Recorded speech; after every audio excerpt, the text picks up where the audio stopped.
Hello, everyone. Good morning, good afternoon, good evening, everyone. This is Viper Strike 95, and welcome back to our Sunday series, our Exploring America's National Parks.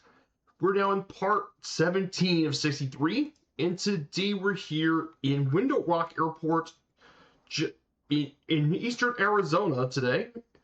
And today we're going to be heading to our next of Utah's Big 5 national parks. We're going to be heading over to Bryce Canyon a bit. If you're aware where Bryce Canyon's at, it's just slightly northeast of Zion National Park. But this beautiful national park here in Utah is very famous for its unique geological formations called hoodoos. And they're the main thing in the park. But also its beautiful red, orange, and white colors make it a very popular park for visitors. So very excited to visit Bryce Canyon here today. So we got some really big stuff going on as well here. So big stuff going on, of course, going into today's stream, of course. So before we get started, I do want to say hello to everyone here. I hope you're all having a great day here today.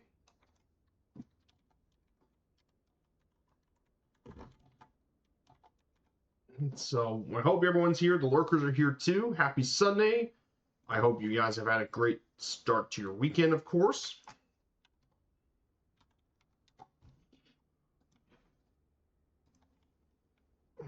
So I'm just going to go ahead and take care of some of the flight plan stuff this morning.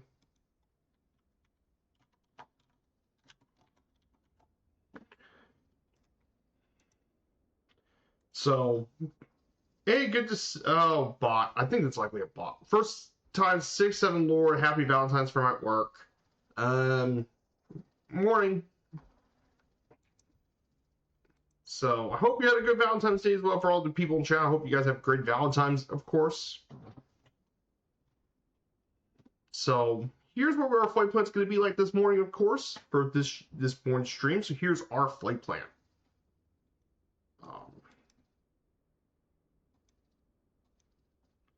So here's our flight plan this morning. We'll take off from Window Rock Airport here in Window Rock. We'll head up northeast across the beautiful scenery here. We'll make our way to our first stop here at Shanto Airport. Simple flight to Shanto. Then from there, we're going to go from Shanto over across Vermilion Cliffs National Monument. So we'll check out Vermilion Cliffs and fly over Marble Canyon.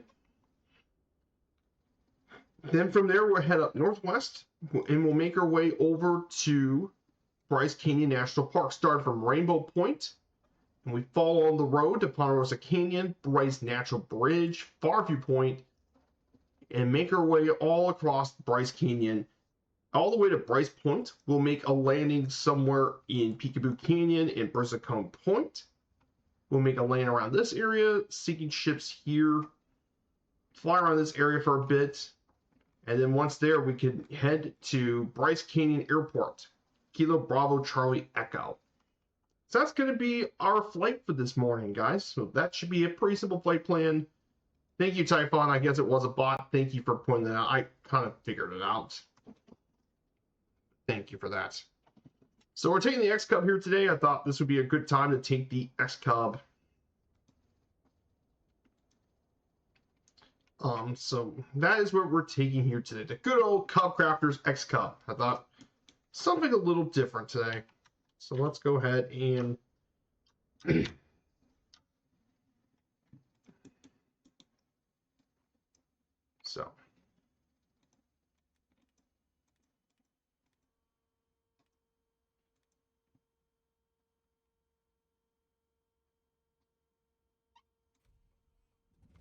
So pretty easy to start. If you guys do want to fly along with this series and want to fly along with me, we're on the Southeast Asian server, and here's our route for this morning. That is where we're going to do our flying this morning. So first thing, it's going to be a simple flight plan.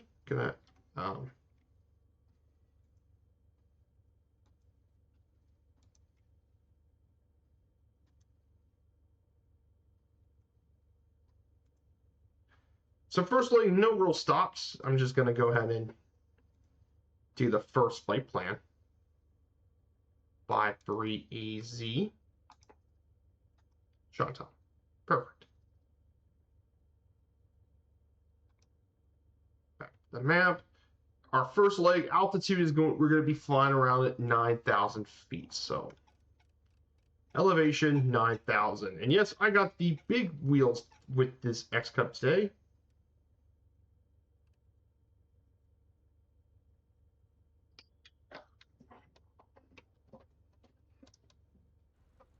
So we're going to go ahead and taxi on down to our runway here today at 21.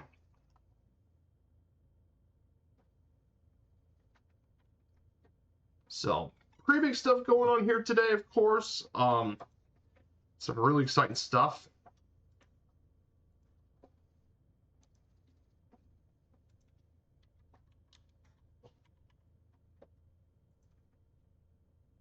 And speaking of the game that happened yesterday for our game day flights, it did happen yesterday. Chivas Guadalajara versus Club America. That was a pretty interesting match, but in the end, it was a victory for Chivas, 1-0 over Club America. Thanks to a goal by Armando Gonzalez, putting the Crazy Goats ahead in the league even further. They're now 6 points ahead of second place Pumas. So big win for Chivas, of course.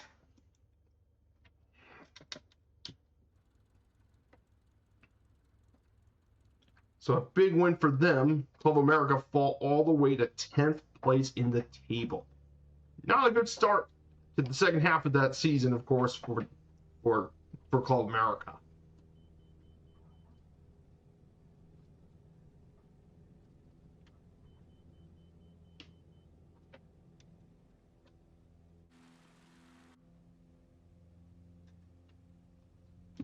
So we're going to go ahead and put the nav on, and we're going to climb, but 700 feet per minute would be pretty good. Should not be very difficult with a plane like this.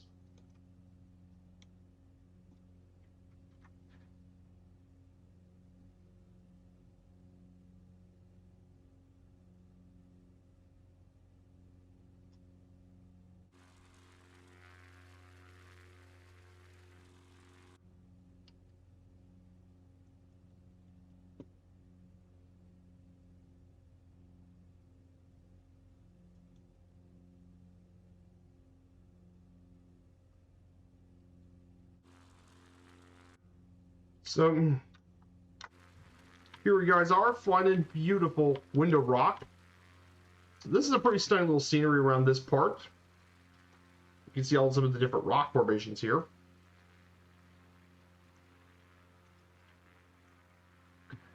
So I hope you guys like this series, of course.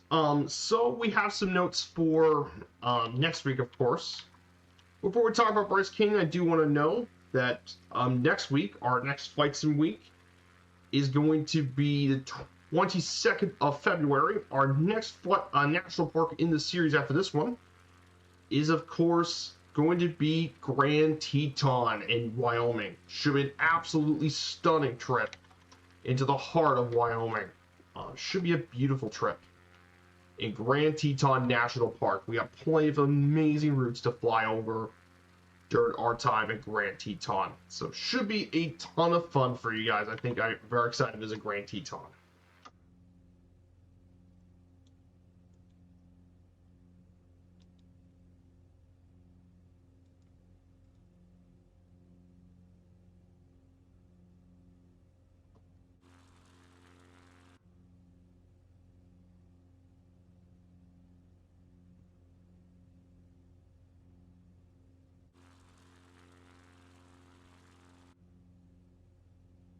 So here we are. We're flying now.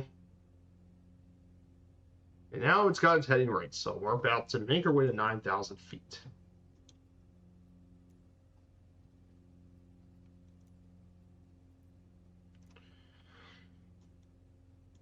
So here we go. 9,000 feet above sea level.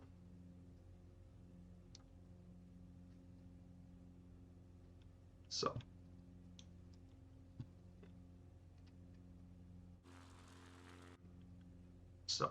I took the X Cup today. I thought I want to take something a little different. I've been taking the Savage Norton for a bit. I wanted to take something completely different. So I thought the Savage Norton would be a perfect plane for that.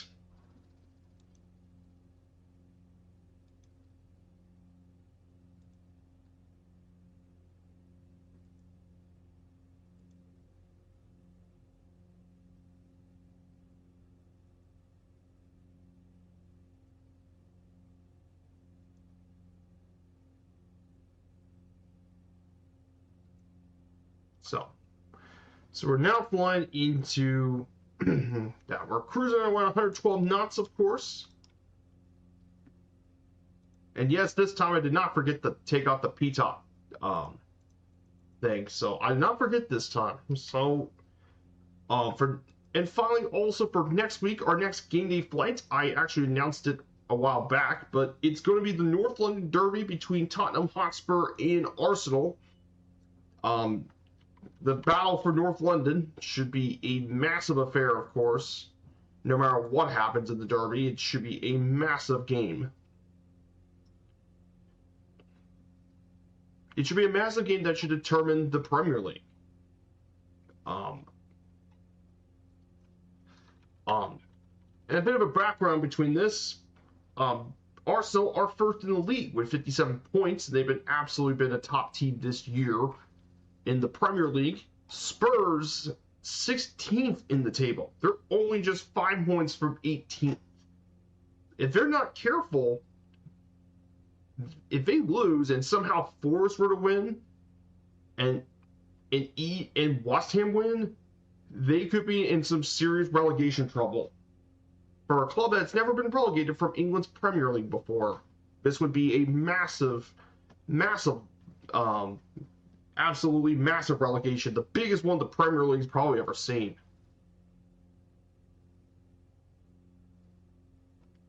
In quite some time.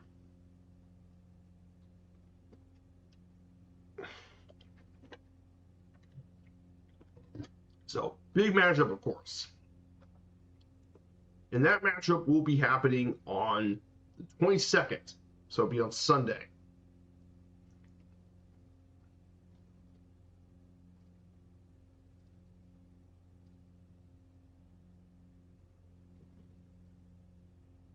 So that's just a bit about the North London Derby, what's going on this week, of course.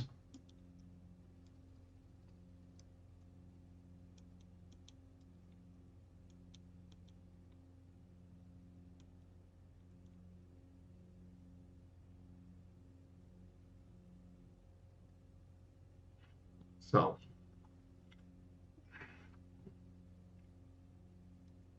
if you're wondering why this plane isn't going near as fast as a normal X Cub, it's the big wheels, of course. The big wheels add more drag. But it should make landing in some of those remote areas like here a lot easier. So, we're cruising along pretty decently at 115 knots. So I want to ask you guys, I hope you all had a great Valentine's weekend. I didn't really do much for Valentine's Day myself. I just did some duty schedule stuff for Firefly Air.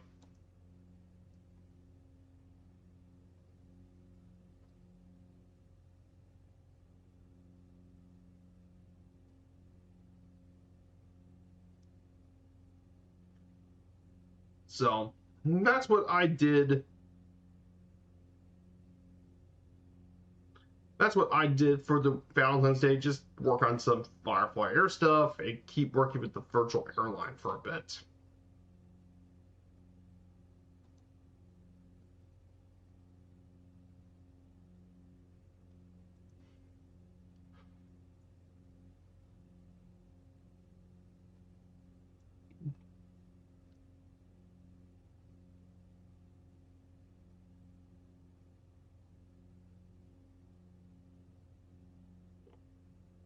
Mm.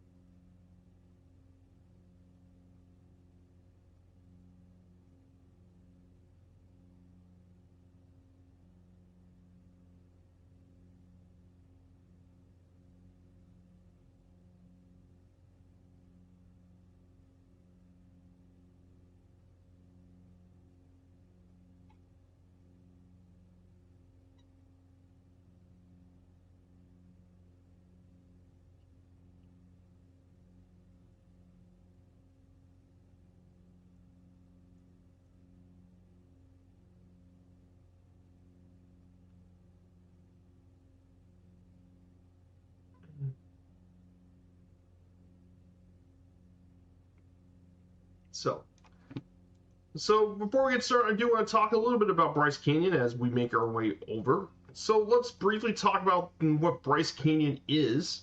Bryce Canyon is a national park located here in southwest Utah, and of course the main feature of the park is Bryce Canyon, which is not actually a canyon like some people think it is, but rather it's a collection of giant natural amphitheaters along the eastern side of the Ponsagonut Plateau. This park is distinctive for its geological structure called hoodoos, which are formed by frost weathering and stream erosion of the river and lake bed sedimentary rock.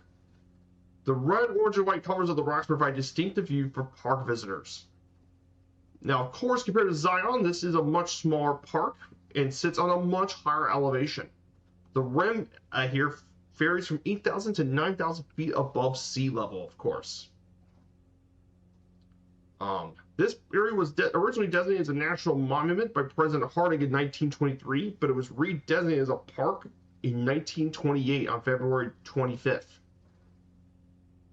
The park covers around 35,000 acres of land and has substantially lower visitors than Zion, but that being said, it's still a pretty popular park. In 2024, 2.5 million people visited Bryce Canyon. Hey, we got a wave from Sergeant Staff. Hello, Sergeant Staff and viewers. This is Viper Strike 95. We're heading our way over to Bryce Canyon National Park in southwest Utah today for our National Park series. We're flying the good old X-Cub here today. I thought we'd take that beautiful plane with us. So, guys, I hope you had a great stream, Sergeant Staff. I hope you flew to somewhere interesting today, had somewhere interesting to go. So, if you guys don't know, I'm Viper Strike 95. I've been streaming here since 2021. I've done plenty of general aviation content. I did an entire Around the World series with the DC-3 once. I've done flying with historical flights. I've done the 50 States and 50 Streams adventure. We covered all 50 U.S. states on our journey. We're doing a game day flight series, which is sports related. That'll be our new weekly ongoing series. And it can go as long as we want it to. And now we're doing the National Park series where we cover all 63 U.S. national parks. So that is what we're doing here today. Hey, let's see who's in the chat. Hello there, Drunken Simon. Good to see you. I hope you're doing well, Drunken Simon. Not really anything, just testing, seeing it works. Oh, gotcha, Sergeant. I hope the testing's going okay. I know it can be a finicky sim sometimes with how to set up some stuff. Thankfully, on my Moon machine, Flight Sim's working great. MSFS 2024 is working great on my system, on my new system, thankfully. Hey, Complete Freedom, good to see you. Hello, my dude. Welcome on in. Let's give a shout for Complete Freedom, a real-life pilot. He got PPL a while back. He does stream sometimes, but a good member of the community as well. Definitely check him out. Great news, Sergeant Staff. I'm glad it was working. It was internet issues. Got you. Yeah, this thing requires internet to run the sim. That's something easy to forget sometimes. This requires a constant internet connection, so that makes total sense. But I'm glad it's worked for you. But this national park here, Bryce Canyon, is really historic. It's really interesting. It's still a pretty popular park. And the park contains 3 different life zones with forested meadows supporting diverse animal life, including 1,000 different plant species and 100 species of birds, to say the least. But Bryce Canyon is an absolutely gorgeous national park. And I know some people who actually have visited the park. Really cool stuff. So we're going to look outside briefly. Just take a look out the window, of course. But yeah, look at the views here. So look at the beautiful canyon views. Absolutely gorgeous. Northeast of here, I don't know if we can see it very well, but northeast of here is the Candy Shelley National Monument. That's to our northeast. We're not going to go there today, but there's the National Monument if you want to see it.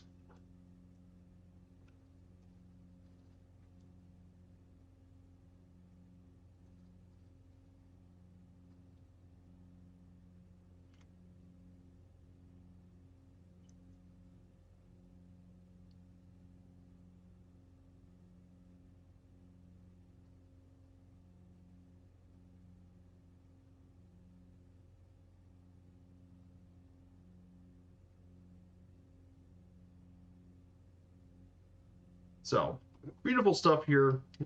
This part of the country is absolutely gorgeous. So, to talk about Bryce Canyon, though, you would have to talk about geography, of course. This park is 35,000 acres, and it's 50 miles northeast of Zion National Park. It's even higher in altitude, about 1,000 feet higher more than Zion.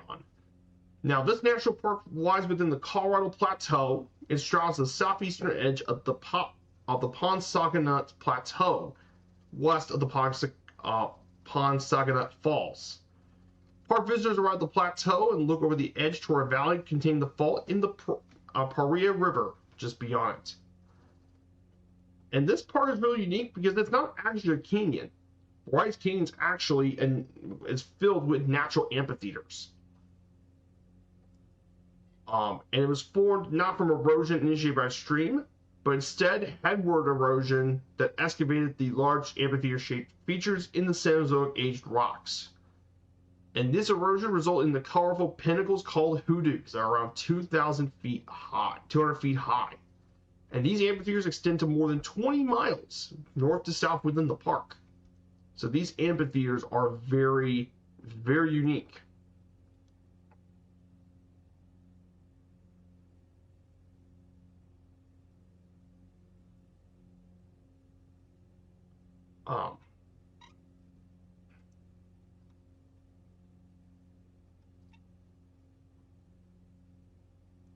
So absolutely gorgeous. Now the highest point in the park, by the way, is Rainbow Point, which is around 9,105 feet. Is the highest point in the park. From there, you can have all the stuff from Aquarius Plateau, Bryce Amphitheater, Henry Mountains, the Vermilion Cliffs, and White Cliffs can be seen. So we might land at Rainbow Point for a scenic bush landing, of course. But this is an absolutely gorgeous area here, and the picture here shows some of the beautiful geography, of course. But it's a gorgeous park. It's a great. I have no friend. Hey, so I flew around some places to see, but multiplayer doesn't seem to work. Yeah, multiplayer's had a bit of some issues here and there, of course. I'm not surprised. Multiplayer's had some issues for some people too. I don't think you're alone on that one. No worries, Sergeant Staff. I hope your daughter does well on her sympathy today. I hope your daughter does well for her college sympathy. And I hope you have a good time there, okay? Have a great day, Sergeant Staff. Take care and see you later, my dude. Have a great day. So.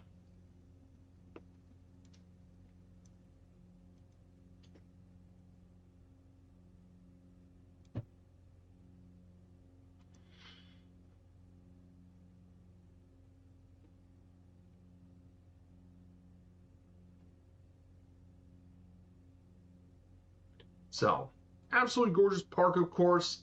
Bryce Canyon's unique geography. So, yeah, but some really great things about the park. So, definitely some really neat things to know about it.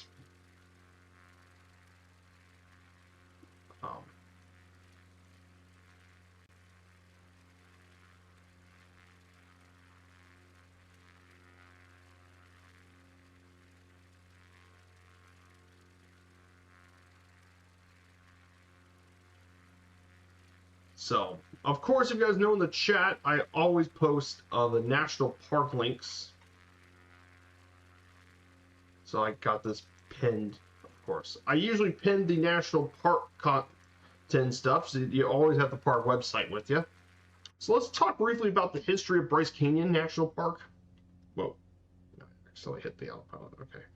So Bryce Canyon's history, little is known about the national park prior to human habitation in the area. Archaeological surveys of the Ponsonnet Plateau indicated that people have lived in this area for the past 10,000 years. And several Anzanasi artifacts thousands of years old were found south of the park. While other artifacts from the Pueblo period Anansi and Fremont culture were up to the mid-12th century were also found here. But like I said, there was little knowledge of the people that actually have lived in this area, of course. Of course, after all those other cultures left, the Paiute Native Americans moved in this area around the time that other cultures left. Now, these Native Americans hunted and gathered most of their food. while supplementing their diet with cultivated plants. And they also developed a mythology surrounding the hoodoos themselves. They believed that they were the legend people whom the trickster coyote turned to stone due to their bad deeds. One older Paiute said his culture called the hoodoos Anka Ku Was Awits, which is Paiute for red painted faces. So, according to Native American legends, these hoodoos were naturally eroded, but to them, they believed that they were people turned to stone for their bad deeds by the Native American mythological character Coyote. Now, of course, in the late 18th and early 19th century, the first European Americans explored this area, and Mormon scouts visited this area in the 1850s to determine its potential for agriculture, grazing, and settlement. Now, the first scientific expedition in this area was led by John Wesley, who was a U.S. Army major in 1872. He, along with a team of mapmakers and geologists, surveyed the Sevier and Virgin River areas as part of his study for the Colorado Plateaus. His mapmakers used many Paiute place names, and many of them are still even here to this day. Of course, small groups of Mormons did follow the explorers and attempt to settle east of Bryce Canyon. And one particular one was sent by the Church of Jesus Christ and Latter-day Saints. The Mormon Church sent Scottish immigrant Ebenezer Bryce and his wife Mary to settle land in the Paria Valley to apply his carpentry skills. And the Bryce family settled right below the Bryce Amphitheater, the main collection of hoodoos at the park. Bryce grazed his cow inside what is now park borders, and is reputed to say that the amphitheaters were a hell of a place to lose a cow. And he built a road in the plateau to retrieve firewood and timber. And other settlers soon called this canyon Bryce's Canyon because of Ebenezer Bryce, and the name stuck ever since. So that is how Bryce Canyon got its name. A combination of drought, overgrazing, and flooding eventually drove the remaining Paiutes from the area and prompted the settlers to build a water diversion channel from the Sevier River drainage. That effort failed, however, leading most settlers, including the Bryce family, to abandon this area, forcing Ebenezer Bryce to move his family into Arizona in 1880. So that's what happened to the settlement of the park in the 1870s, of course. Now, a bit of the later history of the park. These scenic areas, by the way, were first described to the public by magazine articles published by Union Pacific and the Santa Fe Railroads in 1916. The forest supervisor at the time, J.W. Humphrey, promoted the scenic wonders of Bryce Canyon's amphitheaters, and in more articles by 1918 generated public interest. Conservation advocates become alarmed by the damage overgrazing, logging, and unregulated visitation was inflicting on the canyon. A protection effort soon began, and National Park Service Director Stephen Mather responded by proposing Bryce Canyon be made to a state park. However, the governor of Utah and Utah State Legislature actually wanted national protection instead. Mather relented and sent his recommendation to President Warren G. Harding, who on June 8, 1923, established Bryce Canyon National Monument. Of course, members of the U.S. Congress then started afterwards to expand Bryce Canyon's protection from National Monument to National Park. Originally, it was Utah National Park. However, 4 years later, they eventually built, with the last of the land acquired, the Bryce Canyon National Park was established, bringing up the modern-day Bryce Canyon that we all know and love today. And for some of the later history of Bryce Canyon, of course, Bryce Canyon Lodge achieved National Historic Landmark status in 1987.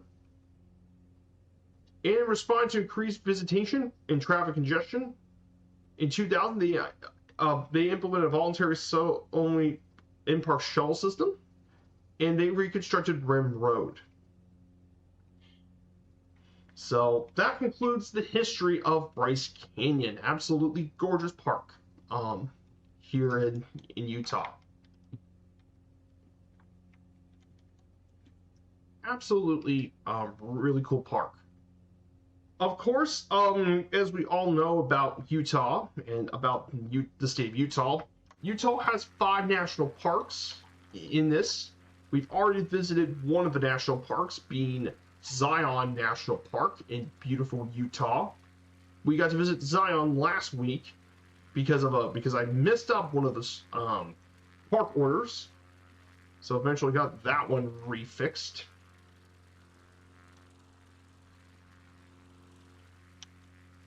So I got that fixed. But Zion was absolutely gorgeous.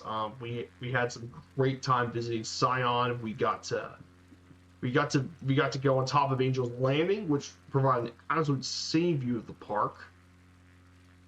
The Narrows was really cool to visit.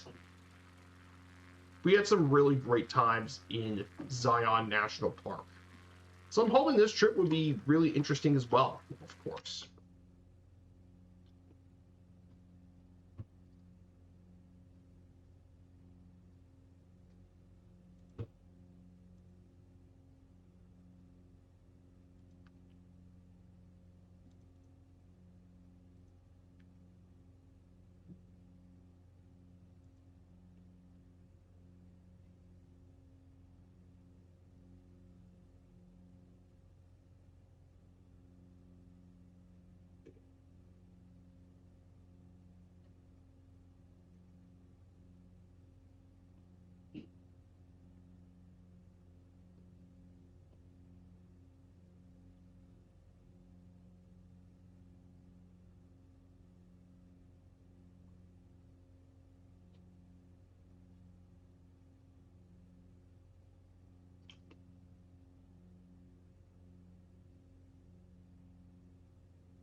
So once we go over forward, of course, there is one other thing I forgot to put in the notes, of course, and that is of course the climate here at Bryce Canyon. The park itself has continental climate with warm, dry summers. The mean temperature is below 71 degrees.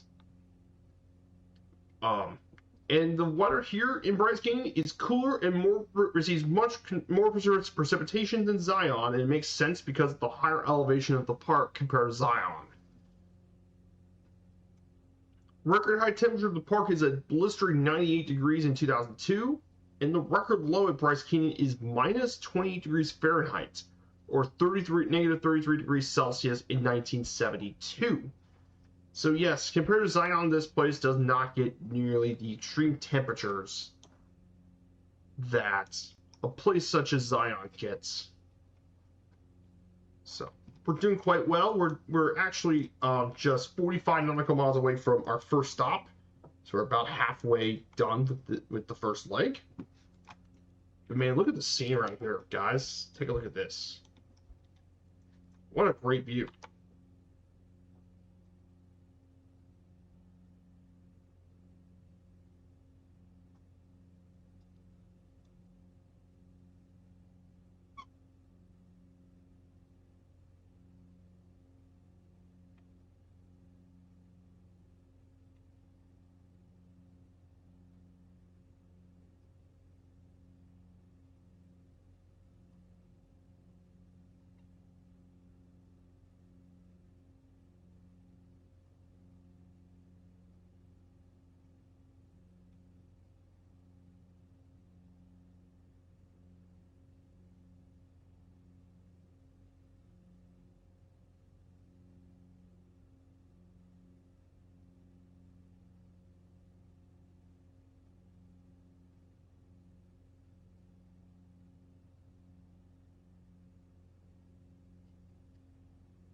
So that is what's going on here as well. Hey, Kev, good to see you. Hope you're doing well, Kev Minka.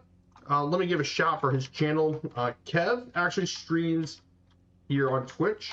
Yes, this is MSFS 2024. That's right, it's the new sim, new Microsoft Flight Sim. I hope you're doing well, Kev. We're going to visit Bryce Canyon today of our National Park series. We're visiting all 63 national parks here. So we're visiting, we flew over some of the really notable ones earlier in the series.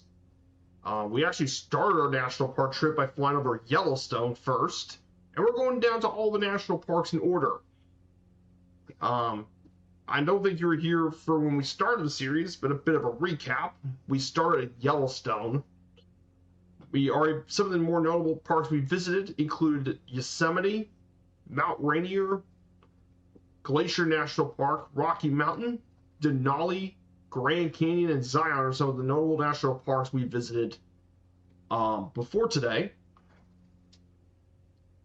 So we're visiting Bryce Canyon here.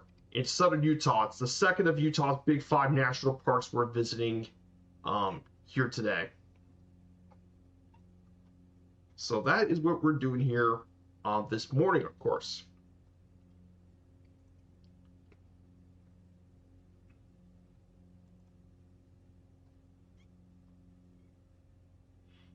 So, beautiful stuff here. We're not far from Monument Valley, by the way. We're actually not very far from Monument Valley, of course.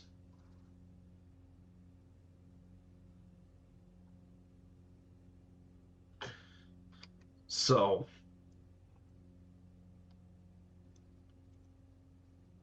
let's see how many more slides I have. 1, 2, 3, 4. So, yeah, this country has so many great parks. The national parks are really one of the star highlights of the United States. It's always been its national parks. Absolutely gorgeous area. There's so many great parks. That's one of the beauties of the United States is because there's so much geographic diversity here.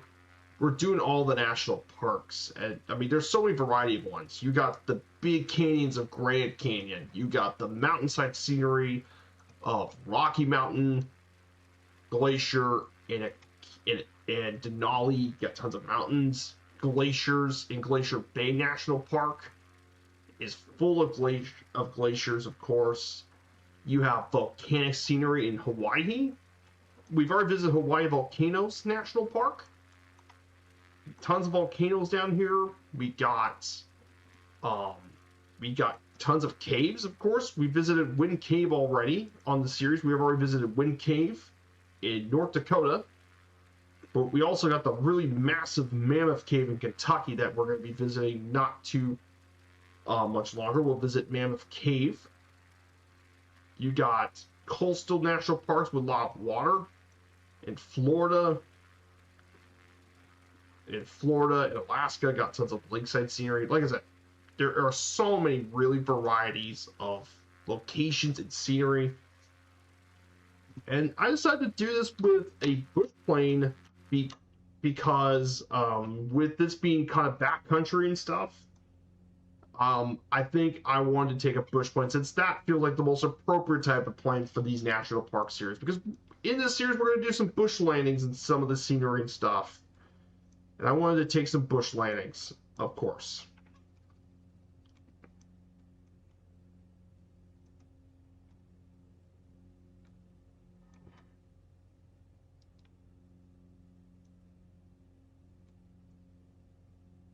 So, and today we got some bush landings we're going to be doing here. I'm planning on doing one on Rainbow Point, the highest point in the park.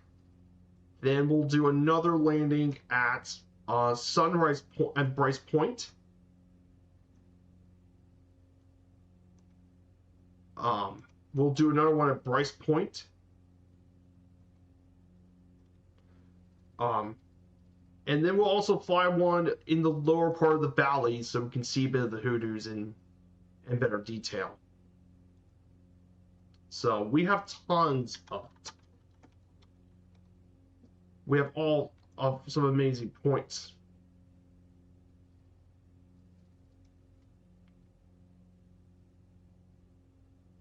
And of course, Bryce Point will be another one we'll be landing at, is Bryce Point. Bryce Point will be another landing spot. But like I said, we got main bush landings. Yes, of course. I was going to ask you if you were going to set her down anywhere. Yeah, of course I set her down. And yes, this is got the big wheels. She's got the big, massive wheels on her, on this baby. This is the S Cup with the big wheels. Of course I had to take it with it, because it wouldn't be a proper bush plane if you didn't bring the big wheels into it. It wouldn't be a proper bush plane if it didn't. Yep, this is going to be a lot of fun, of course. And of course, you always have my notes and stuff too when we talk about during the trip. So you guys will learn plenty about Bryce Canyon and learn about the national parks in general. Like I said, knowledge is really important on these streams. If you're also not aware, Kev, we also stream on Fridays still. This time I did a new series I wanted to return back to my roots. So we're doing a sports-related series on Fridays, of course, called Game Day Flights. I have them already, some of them in my VOD channel, on my YouTube, of course, but it's got already pretty VODs. And basically, it's sports-related stuff, but this time multiple sports, not just baseball like my original series. I want to return back to my roots. And I've been really, really enjoying this series so far. It allows me to fly to new places every single week, so new destinations every week, while still doing something I really enjoy, which is I love sports, and I love talking about it too. This is mainly team sports, but there will be some exceptions, mainly, of course, when the World Cup would happen. But we started that series back on October 6th, 2025, of course, in October of 25.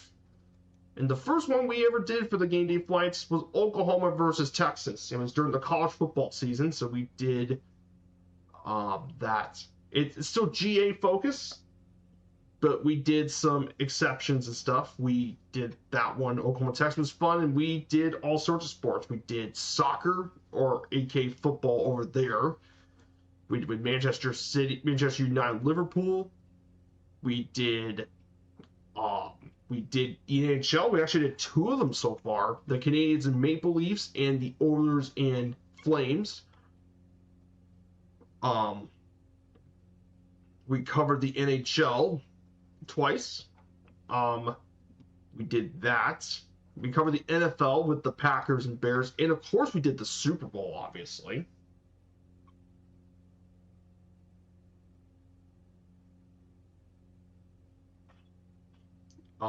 We did that.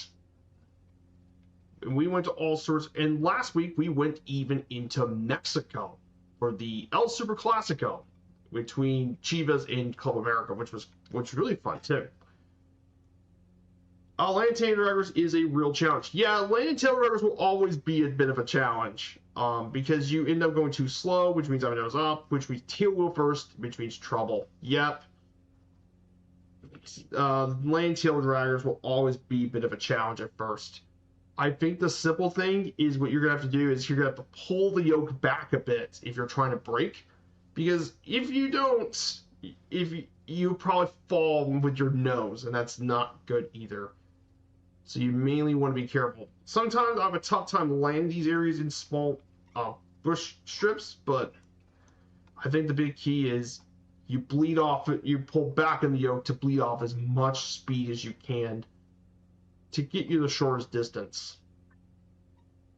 So that's kind of been my strategy with landing those tail draggers. But that being said, I really enjoy flying these planes. Tail draggers are a ton of fun to fly. And because many of them are STOL planes and they can take off anywhere, it gives you a sense of freedom when you fly in these things. But yes, these things will take a bit of practice, of course.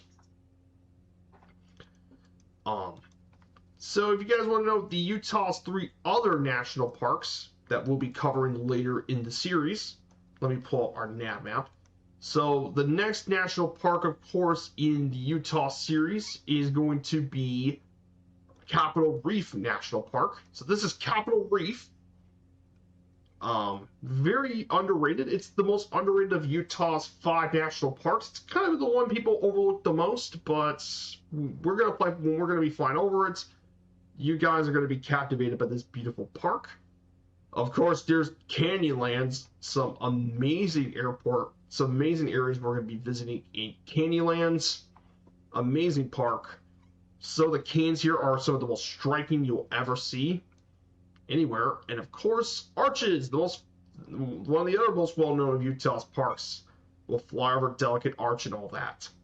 So that is the 5 Utah parks, and look at that. They're right next to each other. They're like really close to each other. So you can't really go wrong with missing any of them. You can't.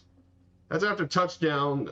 That's a bigger challenge, is the approach. Yep, I sometimes struggle with that too. Good thing is I don't have my flight tracker on, so I don't have to worry about it accidentally logging all my failures. Yeah. Well, we're going to be landing on a bush trip first, on a normal bush trip. This is 53AZ. This is Chateau Airport, a small community in this region, of course. So we're going to be landing here very soon. We're just about 21 miles. Let me just tick our tanks. 15. I guess I'm going to go ahead and shift the tanks to the right. Keep a more balanced tanks, of course. So, also, guys, if you look straight ahead of us, we can see the peak. Way out in the distance, we could see Navajo Mountain. Now, to the Navajo, this mountain's actually very important to the Navajo people. This mountain, by the way, is actually an important place. This is the important place of traditions of the 3 local Native American tribes, and it's actually the highest point of the Navajo Nation. 10,348 feet. So very important area for the Navajo. So you can see that right out in the distance. So big stuff, of course.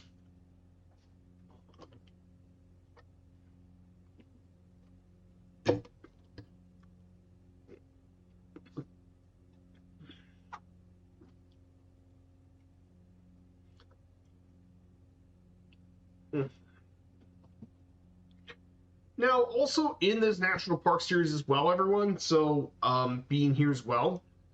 So one of the more interesting national parks we visited, by the way, Kev, is a place called Hot Springs National Park in Arkansas. Now, unlike some of the other parks we've visited so far, there wasn't any massive scenery. There wasn't any natural scenery. Like, there's no canyons or super tall mountains of volcanoes. But Hot Springs was definitely unique when we visited because it was a lot of urban stuff. Because of the natural hot springs that are all over this area that became very popular for visitors. And the most interesting fact about this would surprise many of you guys in chat.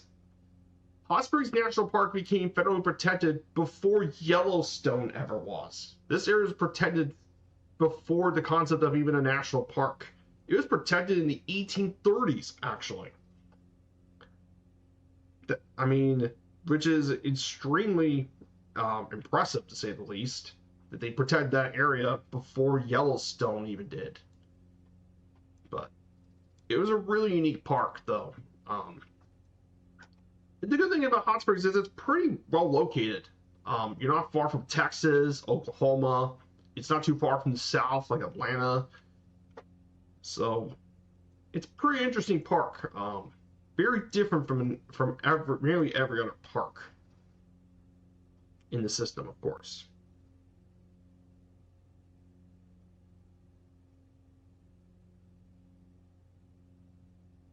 So we're going to go ahead and our altitude is 6,400 feet. So we're going to continue forward with all this.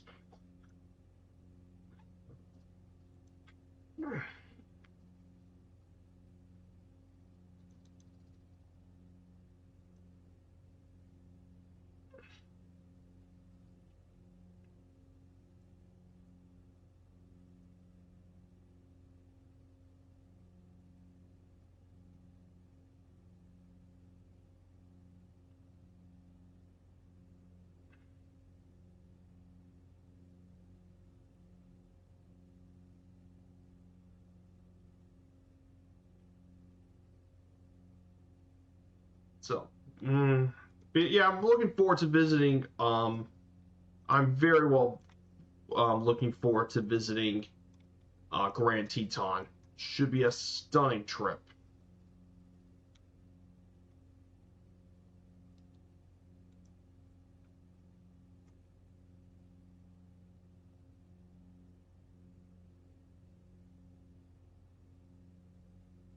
So, looking forward for visiting Bryce next week. Should be a stunning trip in Bryce Canyon.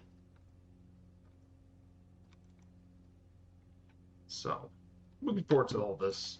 So, let's look outside, of course. I want to take some drone camera shots from out here.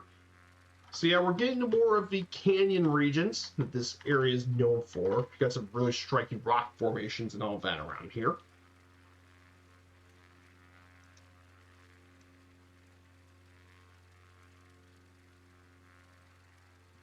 I guess I'm going to lower down to 7,500 feet.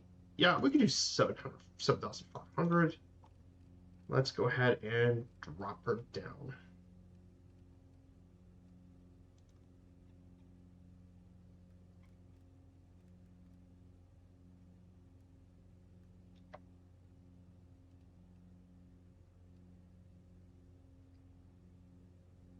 So yeah, we can drop her down a little bit.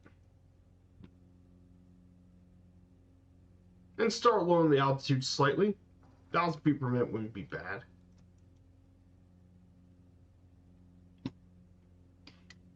So we're going to lower the altitude a bit, so we're going to approach. So we're going to approach. We can land at 02. We can land whichever one we want. So we're going to land down 02. Oh yeah, and you guys are all more than welcome to join alongside me, by the way, too, if you guys don't mind. If you guys would like to. We fly the Southeast Asia server. People are more than welcome to fly along with us in the national parks. But we're just enjoying our time here in beautiful Arizona right now.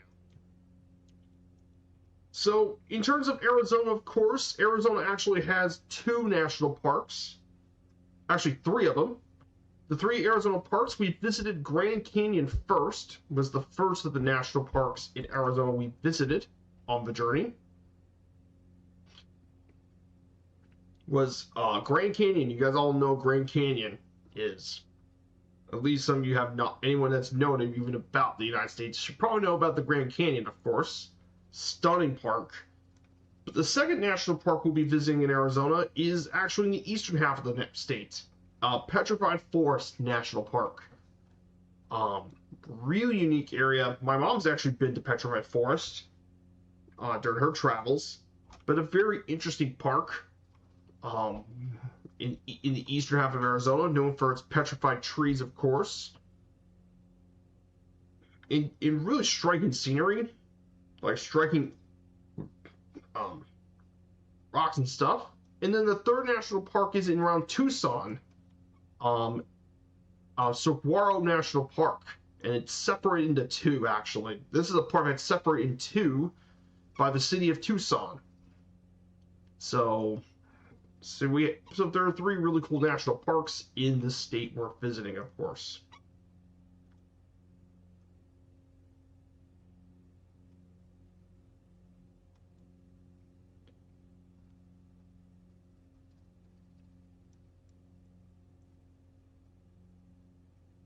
So, like I said, tons of really great stuff in Arizona.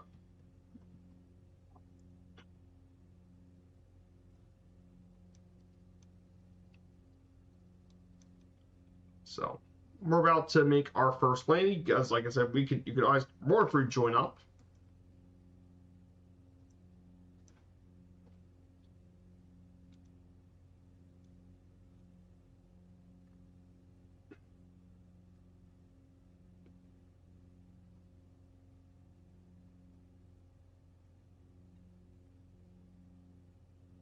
So, 5 miles away. So we'll see the bush trip coming up soon.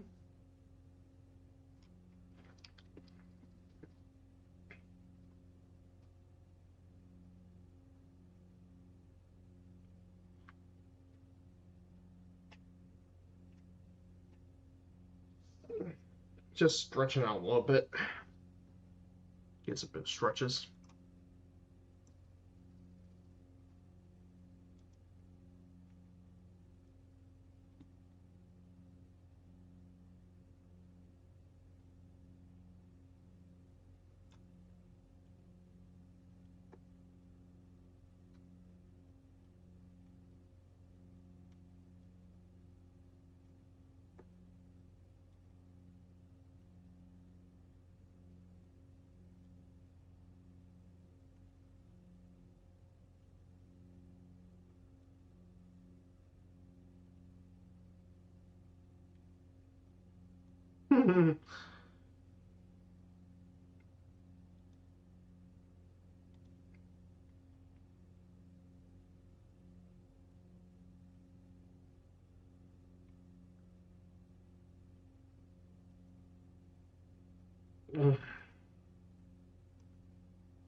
So we're about 2 miles. So I'm going to put off the autopilot, and we're going to let the plane fly as it is.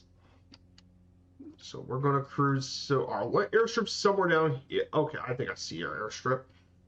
I got my little nav map, which helps me out with finding out the airstrip too, is the little nav map.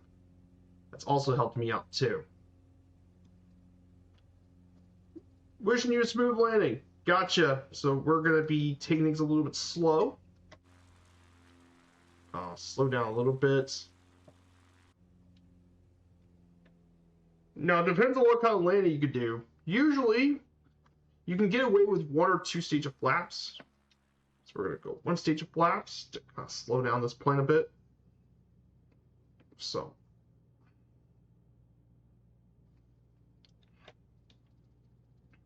It's not instrumental like some of the stuff. So let's see where we can find our. Yeah, our airstrip is down here. That is our airstrip right here. There's our airstrip.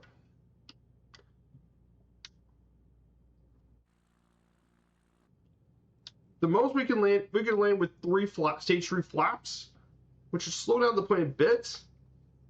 But you can even go to 4, and that is the max flaps. This is the flaps if you want to land the shortest distance you can.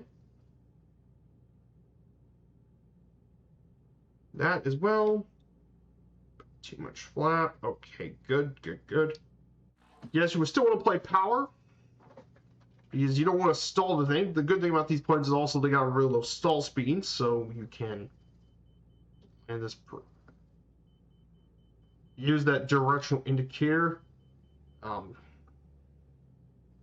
It's all about managing your power. And down. Not bad. And then I pull back in the yoke so I don't worry about tipping this thing, accidentally tip this thing over. And she's down. Pretty smooth. That's a pretty smooth landing. And having those big tires also makes it easier to kind of get the thing on the ground. Especially in the rockier terrain that sometimes you face as bush pilots. So there you go. That was not too bad. So that's our first stop of the day, everyone. So we'll just wait here for about a few minutes, and we'll prepare for the second and last leg over to Bryce Canyon itself.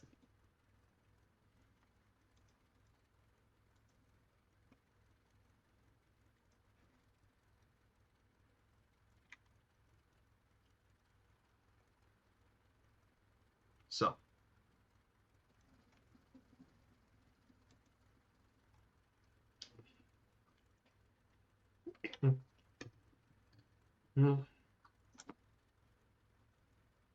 Replay? Yeah, the VOD's the replay. I'll put the VOD up for a bit so you can watch and replay it, but yeah, we basically went down, we turn around this way, of course, when we get the lane approach. With the flaps, you keep the power up for a bit, but eventually you keep the lane indicator on your nav because it will keep your elevation and stuff. And then when you go to landing, you turn off idle last minute, pull up, So that way you can land with your tail wheel first. And that way you don't have to worry about accidentally doing it. And once you land with that, you just pull back on the yoke to make sure you don't. That way, when you brake, you don't have to worry about accidentally tipping it over on its nose. I have damage off. Yeah, that's probably what it is. It's damage off, of course. I know naturally you're supposed to land with the 2 wheels is the easiest. But I guess when you fly stall and all that, you land with the tail wheel.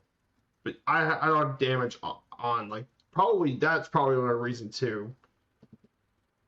But I guess that's something I've always landed with the tail. I try to get 3-point landing, but it's not very easy though. I can tell you that from my experience. I have damage off, so that's probably why. So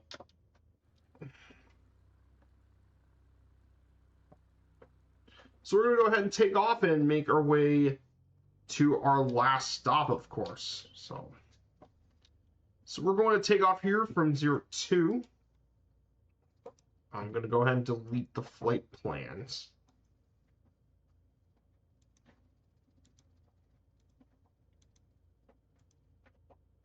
So we're going to just delete the flight plans. Our heading is 275 degrees.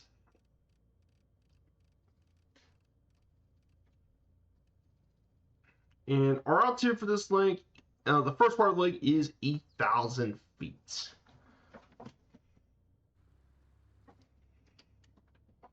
So, 8,000. Yeah, I have damage off. I mean, the reason is simple. I have damage off because for 2 things. First off, I never really turned damage off anyway because I always hate having to restart flights. It's sometimes the damage, if you keep damage on, sometimes, even if you do things right, sometimes it automatically appears and shows up, so we don't do it. The other reason I also don't have damage on is because, for this series, for some of the bush landings, there's trees and stuff. And if I were to put damage on, I would have to restart the flight all over again. Do you even want to know how tough that is? How difficult it would be? You do everything right and it still failed and you get to start all over. That's not fun. I get for realism, you can definitely do that, but that's not what I've always been. I've never really been one of that.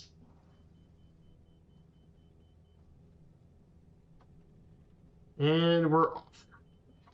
Here we go. And she's off. That's how you do a stall takeoff with this thing, at least.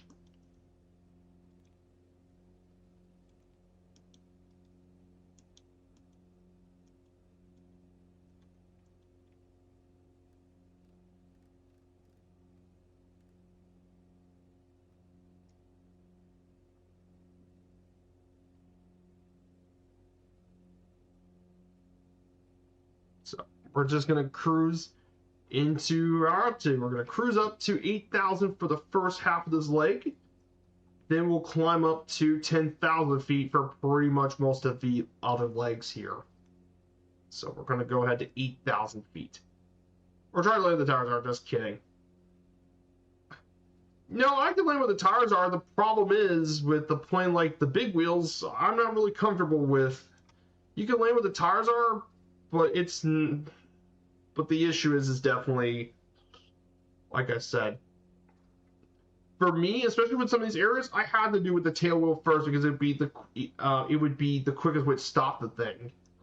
Because for some of these areas, like they got trees and stuff, like I have to stop quickly or else you crush into the trees. Like you don't get much of a space to operate.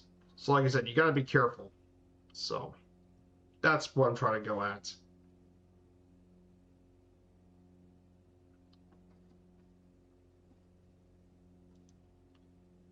Yeah, I know I'm way more nerdy about this rule. Exactly. Exactly, Kev. I know. I get it. Some people are more nerdy about how they do it. I'm not always that guy, and I have good reasons for it. It just.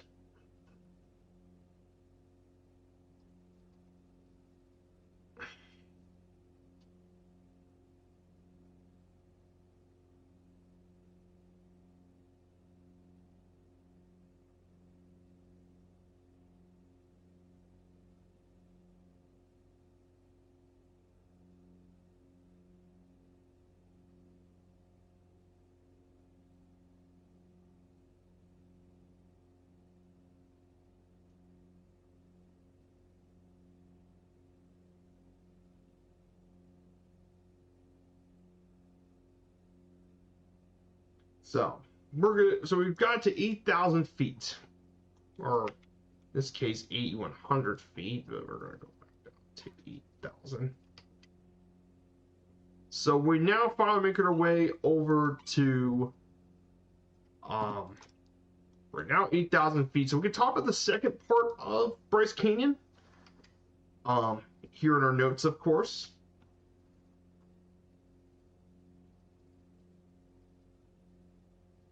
Exactly. That's kind of. So here it is, guys. Let's talk about more about Bryce Canyon, the geology, and this is what really makes Bryce Canyon unique is its geology. Of course, this area experienced soil deposition that spanned around the last part of the Cretaceous period in the first half of the Cenozoic era. Now, basically, the Cretaceous around 143 to 166 million years ago, and the Cenozoic start around the last 66 million years. So basically, it's happened around at least 130 million years ago. And the ancient dispositional environment varied quite a bit between the Dakota sandstone and tropic shale were deposited in warm shallow waters of the advancing retreating Cretaceous seaway at the time, in which these outcrops, these rocks are just found outside the park borders. Yes, a lot of people didn't know this, but the Cretaceous, this part of America at the time by the Cretaceous was actually separated by a sea. Other formations around the park were created, but mostly rotted away during two major periods of uplift. You have the Laramide orogeny, which was mountain building that affected the western part of what would become North America around 70 to 50 million years ago. And that event helped build the Rocky Mountains that we know of today, and in the process closed the Cretaceous Seaway. The Straight Cliffs, Wahib, and Copperwood formations were victims of this uplift, of course. Then you also have the Colorado Plateaus, which is where this park resides as well, rose around 16 million years ago, and were segmented into plateaus separated by the faults, and each having their own uplifts. Of course, the color rocks that you see here at the national park, they're very famous colors of orange, yellows, were mainly formed by several chemical compounds. Hemanite forms the bright orange colors, which is iron oxide. The yellows from limonite, and the purples formed by pyrolusite, or manganese oxide, form the famous colors you see here at the park, of course. But there's way more to geology and stuff around the park on the National Park website, of course. Now, there's, of course, now the big major part as well, of course, rivaling that of its geology, is its ecology. Of course, with the National Park, there are 3 different life zones here at the park. The highest areas have Douglas fir, spruce, and quake and aspen trees. Then some of the wildlife that live here include the mule deer, elk, and grouse eat the fir shoots. Squirrels and chipmunks are also found in the higher elevations. The middle elevations, of course, are dominated by ponderosa pine with greenleaf manzanita and Rocky Mountain juniper as well. And the lowest elevations are arid and have Colorado pinyon and Utah juniper trees. The seeds of these pinyon are consumed by jays and Clark's nutcrackers, which help the pinyons reproduce. And yes, there are more than 1,000 plant species at the park, which is a lot more than a lot of people even realize. The park has 59 mammal species, more than 45 species of butterflies and moths, over 100 species of birds, and a large number of insect species. The forests and meadows produce diverse animal life, with larger mammals including deer, antelope, elk, and mountain lions. Birds at the park also include peregrine falcons, osprey, jays, and hummingbirds. There's 11 species of reptiles and 4 species of amphibians, but mainly the main reptiles include, of course, the great basin rattlesnake, short-horned lizard, and the striped whip snake, and the amphibian tiger salamander. Now, there are 3 endangered species that live here in the park. The Utah prairie dog, the smallest species of prairie dog you can find here in America. Of course, one of the most famous endangered species in America, the California condor. Yes, the condor is now found around this area, can be found. And the willow flycatcher are all found in this area as well. So, definitely some really unique animals that live here in the park. And like I said, I'm a biology major, so I know a lot about animals and stuff. That's what I majored in college. So I know quite a bit about the different unique animals, of course.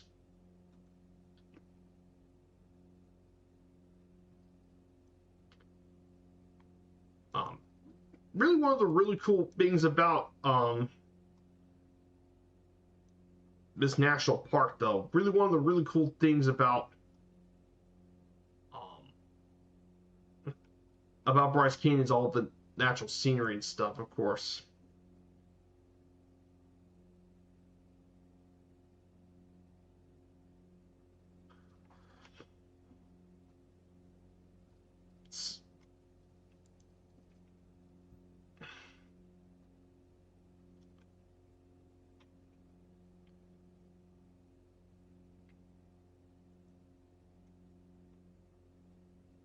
But definitely some really cool stuff about the park that I really enjoyed learning about Bryce Canyon, of course. So one of the big things about Bryce Canyon's natural wildlife, of course, the Utah prairie dog was actually reintroduced into the park a while back.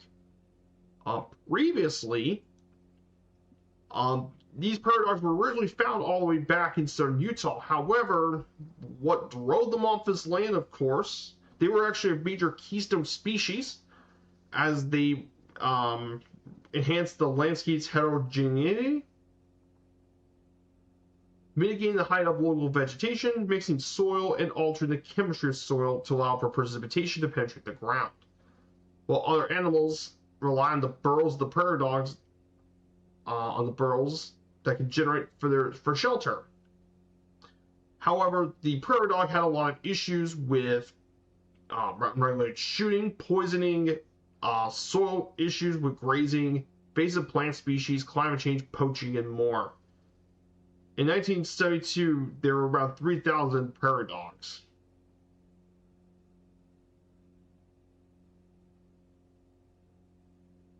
So they have been working on trying to improve the habitats. It's still endangered, but it is growing a bit. Prior to a lot of the stuff in habitat, they used to be all over southern Utah, but not so much nowadays.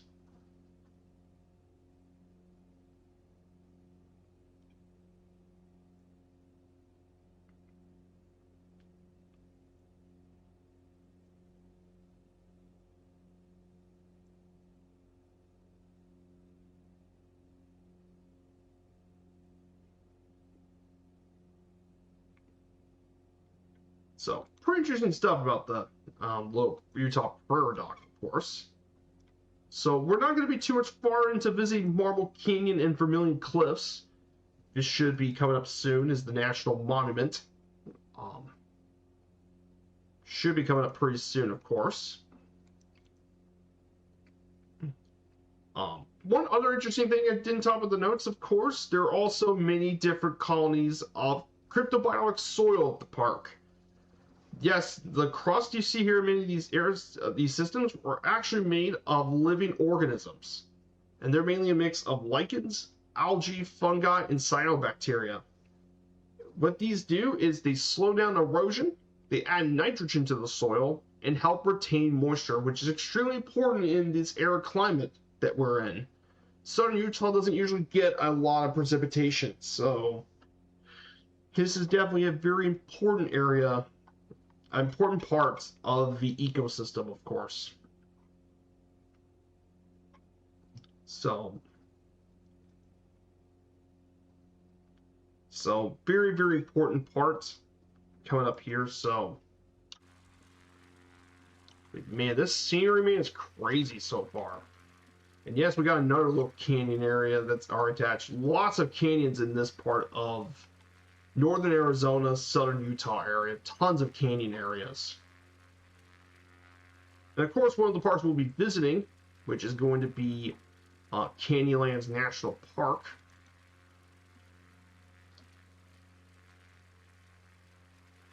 Is literally going through all this.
Yeah, we have some really great parks, so I'm very excited to check this all out.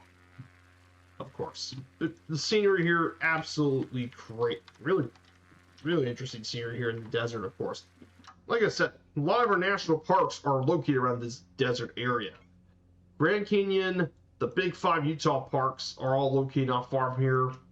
East of those, you have, of course, Mesa Verde.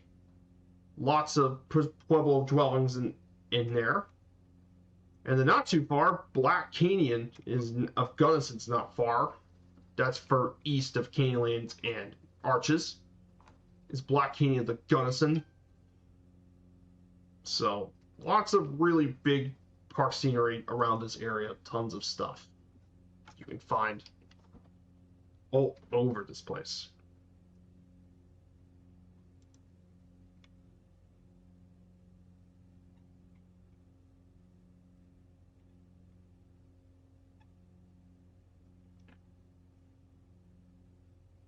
Hmm.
So we're going to be making our way pretty much soon. So here is Vermilion Canyon's National Monument straight ahead of us.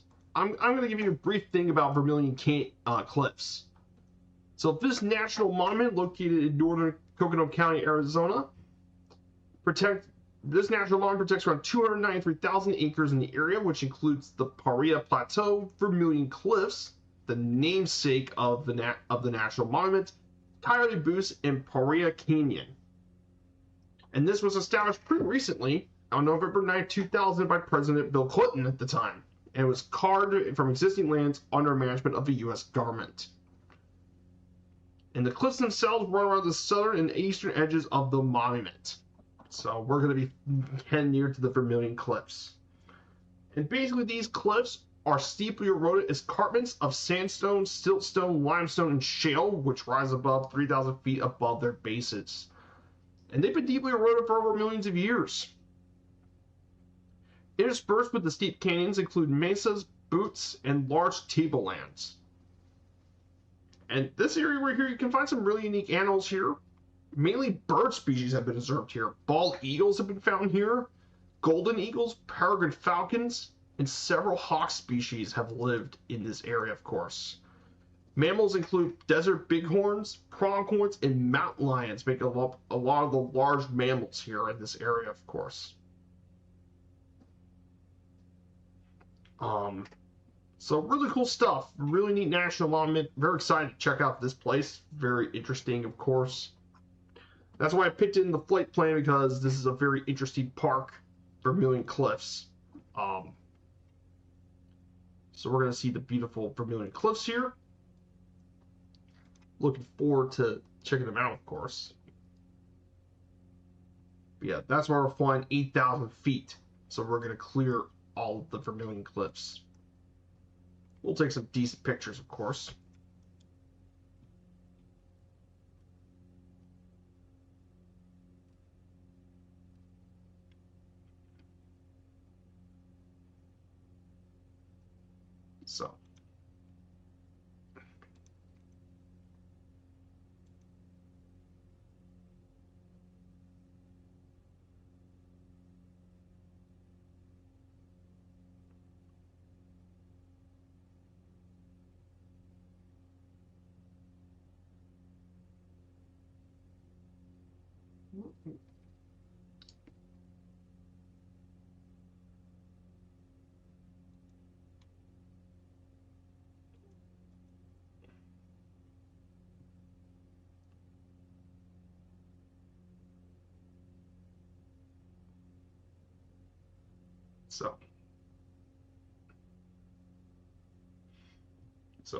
So beautiful scenery here.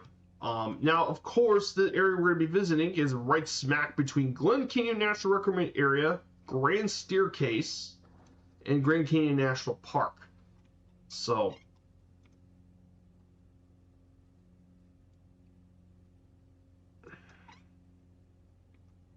we might briefly see Grand Staircase, of course, the beautiful national monument.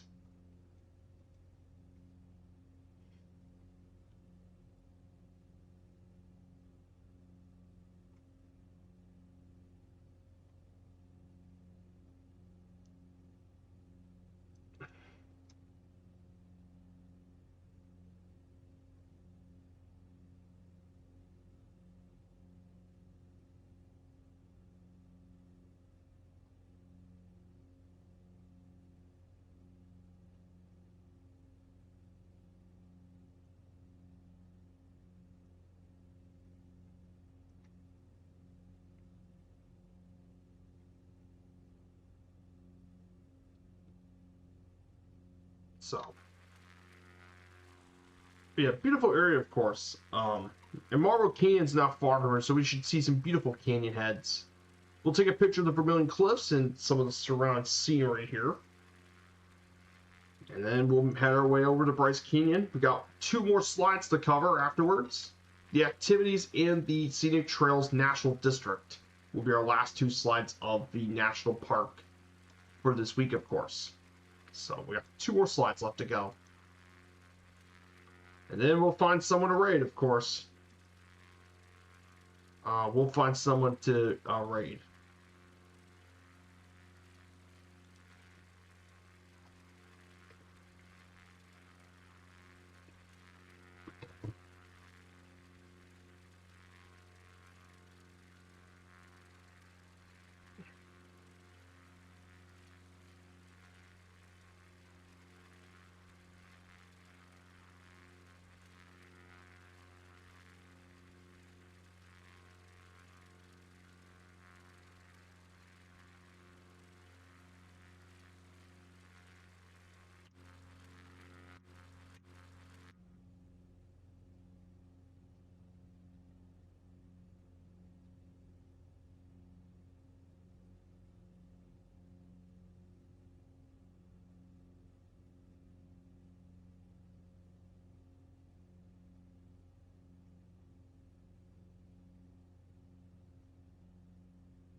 So here's, guys, Vermilion Cliffs, dead ahead of us. What you look at that, everyone? That is just gorgeous. What MSF 2024 has done for the scenery here is so impressive. What they did. You should see how well the Grand Canyon looks like in MSF's 2024. It's just gorgeous. And one of the favorite things I did at the Grand Canyon was we actually went down into the lower parts of the canyon that a lot of people didn't visit. We went and landed at the Black Bridge area in Bright Angel Trail Bridges area. We landed here, which is super cool. We got to see a whole side of the Grand Canyon that not many people get to visit.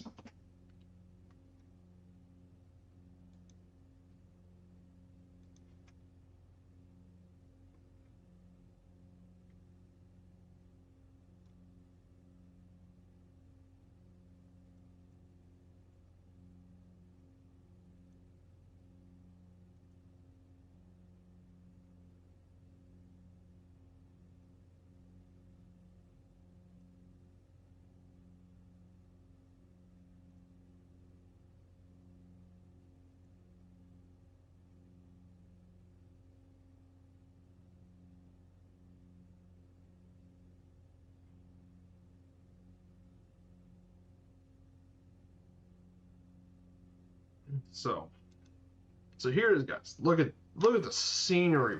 Wow, this is just gorgeous. Now, look at the striking scenery here this morning. Holy moly! So we're about to arrive into Marble Canyon. Oh, imagine landing in some of these airports down here. This is absolute St. Bush trip.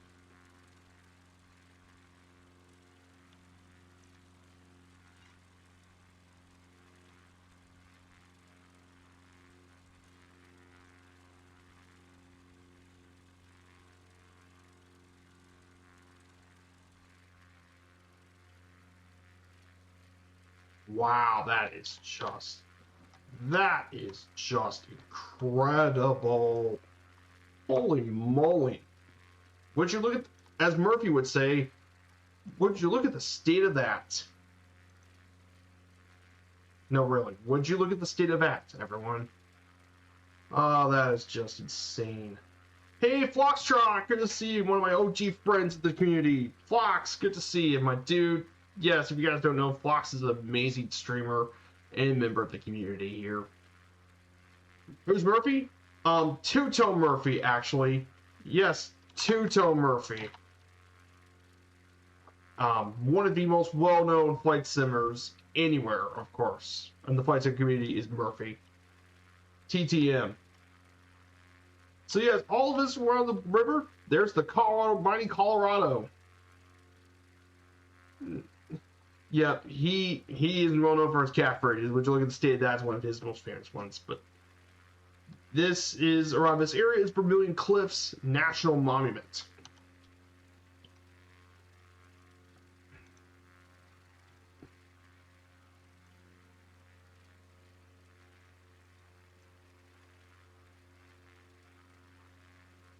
But absolutely impressive area. Just insane scenery here. So, and this is just for the right side. Here's what it looks like on the left side. This, mind you, all of this was carved by the Colorado River. That's where a lot of the canyons and stuff have been literally carved by this river.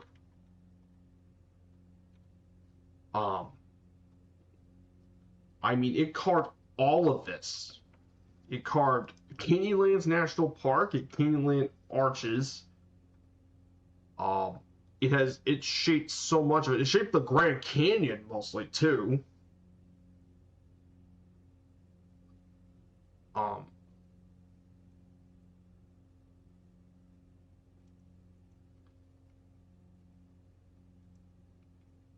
I mean, the Colorado River's got to be one of our most scenic rivers anywhere. It's just super scenic place.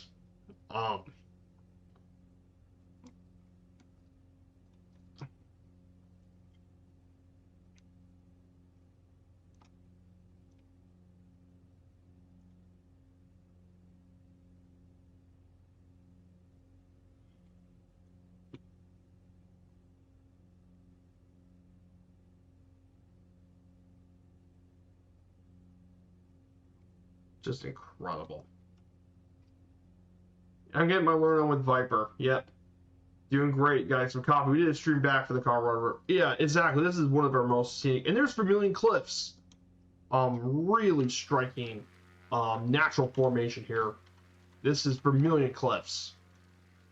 And yeah, this thing's lived into its native. What a beautiful cliffside. We got here. This is a national monument, by the way, established back in 2000. Good old Vermilion Cliffs. Like what MSFS has done with this scenery and stuff is just so impressive compared to 2020.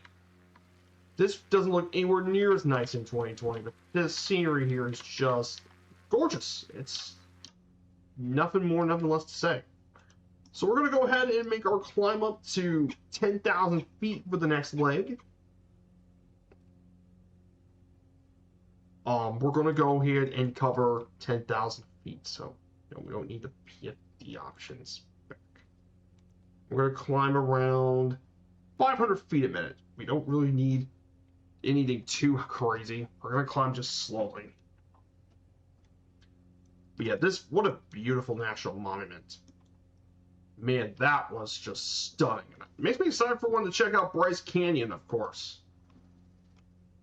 I wish I was a coffee achiever. My wife cheese enough for the both of us.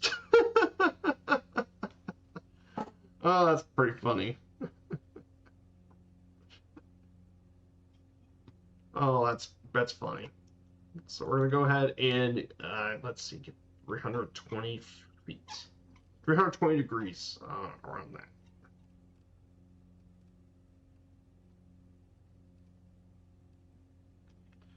So we're going to go ahead and make the climb up to 10,000. So we've got 68 nautical miles left to go on this trip. How much fuel? I guess I'm going to go ahead and shift back to the other part of the tank. Let's see how much total fuel we have. 46%. We still got 11 gallons left, so it's about halfway. So I'll just keep changing the tanks a bit. So we'll be altering things. So we're going to be talking about the last two slides here in this trip. First one is activities at the national park. Now, there's a lot of activities here in this park we're visiting. Most people travel the Scenic Drive, which provides access to all 13 of the viewpoints here in the park. So a lot of people like to do this trip, of course. And in total, there are about 50 miles of trails that crisscross the park, and there are 8 marked and maintained day hikes here at the park. You have some really easy hikes, like Mossy Cave Rim Trail, which is a very popular one, and Bristlecone Loop in Queen's Garden are very popular easy hikes. For your moderates, you have the most popular hike at the park. Navajo Loop is the most popular one in the park. And you have several strenuous ones like Fairyland Loop. The park also has 2 trails for overnight trips here at the park, mainly Drake Spring Loop Trail and the 23-mile Under the Rim Trail. On clear days, the air is so clear up here that in most days, Navajo Mountain Kaibab Plateau can be seen 90 miles away in Arizona from Yomipa and Rainbow Points. On clear days, the Black Mesas of eastern Arizona and western New Mexico can be seen some 160 miles away, which is really crazy. And this area is actually one of the darkest skies in all of North America, believe it or not. And patrons can actually see 7,500 stars. Park rangers host public events and programs on astronomy, nocturnal animals, and sky protection. So yes, this is actually a National Dark Skies Park. It was given to it in 2019, but you can see tons of stars and stuff here, of course.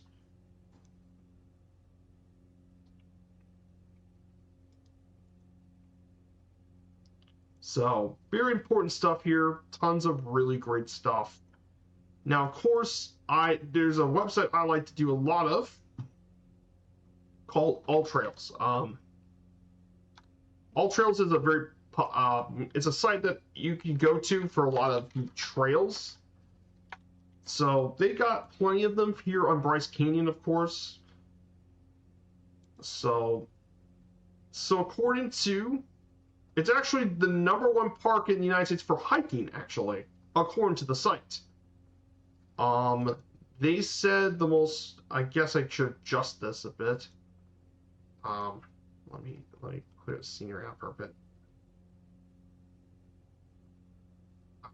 I'll put it right here for just briefly for a moment. They said according to the site, All Trails, this is a hiking site. They said the #1 trail, the top trail to park, is the Navajo Loop, and Queen's Garden Trail is the #1. It's a modern 3-mile trail. It features incredible views and unique rock formations. This is the most popular trail in the park, featuring the Hoodoos and Spires of Bryce Canyon. Then you have Wall Street and Queen's Garden Loop. Then you have your hard trail, which is 6.4 miles. There's the famous Ferry Loop Trail, and of course the Navajo Loop, the good old simple one. But the most popular one is this one, 4.9 out of 5 stars. Which is really cool, of course. Of course, the Wall Street side of the Navajo Loop Trail is closed, but you can still hike through it. So it's about 646 feet of elevation gain. Should take you, if you know how to do it, you could walk between 1 to 2 hours. There is an alert saying that some of the stuff is closed, but here's some of the pictures you can see here, of course. We'll just put some of the pictures. This one is from April 5th, so there's some snow still left of it. But this was what some of the hoodoos and stuff look like from people actually taking pictures of it. Look how striking it is with the snow and all that, with the colors. That is absolutely impressive. Yes, I really recommend this site for if you want to look more about the hiking and stuff, because these national parks are amazing. Many of the national parks are incredible places for hiking. And the Utah parks are really good at that.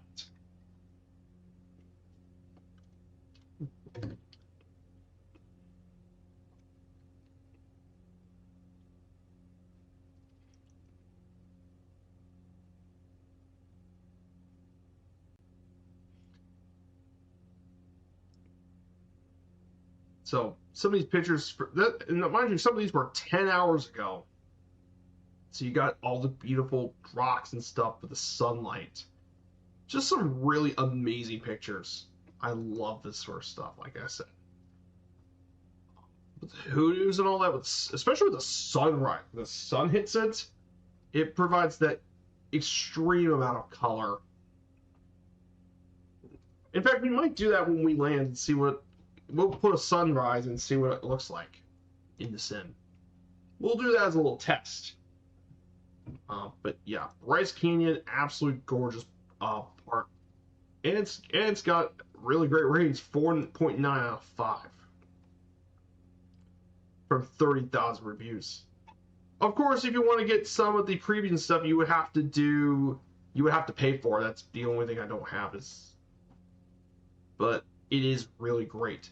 Trailgoers saying that it includes stunning views and well-marked trails, challenges are steep inclines and potential crowds. Reviewers said start early in bringing hiking poles for greater stability. So, and they said go clockwise on it too.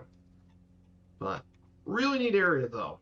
There are some other really great areas of the park. There's some really hard trails, and they're as well. So definitely pretty cool for Bryce Canyon. So we'll go into it as well. You gotta get my lunch on, but I'll stick around. Hope to check back soon. No worries, Kev. Thank you for coming around for a bit. Hope to see you soon. I know you'll be lurking, but I hope I get to see you and chat a bit soon too. So enjoy your lunch. So we got one final slide left to go here for our Bryce Canyon adventure. Our last slide for today is the National Park Scenic Trails Historic District. Let me go ahead and readjust all this. Put this.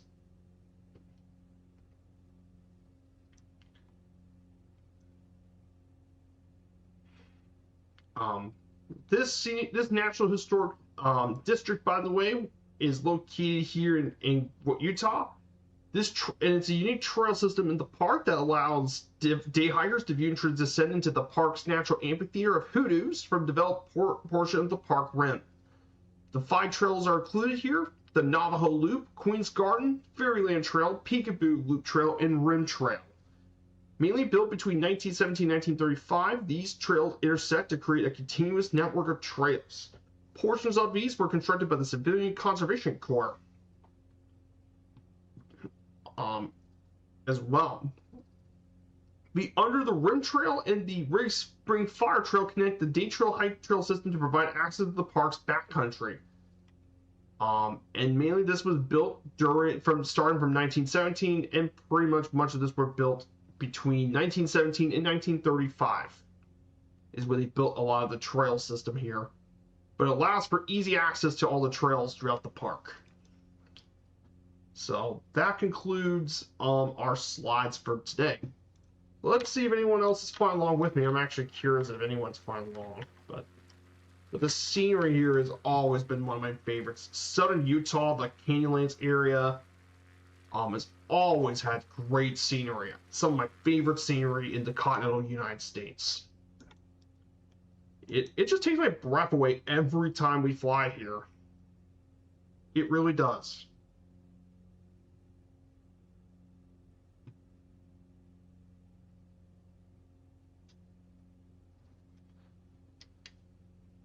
So guys, we're about to enter into Bryce Canyon. So we're gonna have several land sites today. We'll be first see if we can find a way. We're gonna land at Rainbow Point, the highest point in the park. Then from there, after landing here, we'll fly around the canyon overlook, fly around this area for briefly. Then we'll make a landing at Bryce Point so we can see the hoodoos and all that sort of stuff. Then, of course, we'll try and land somewhere in the backcountry, land in there, and then make our way back up to Fairland Point, and then fly our way over to the rest of it. But I think we're going to make 2 or 3 bush lanes today, so we're going to be... Sometimes these lanes aren't going to be the greatest, but I'll do the best I can. But that way, we're going to see the park for what it really is, too. And see parts of the park not many get to check out, so I'm looking forward to that.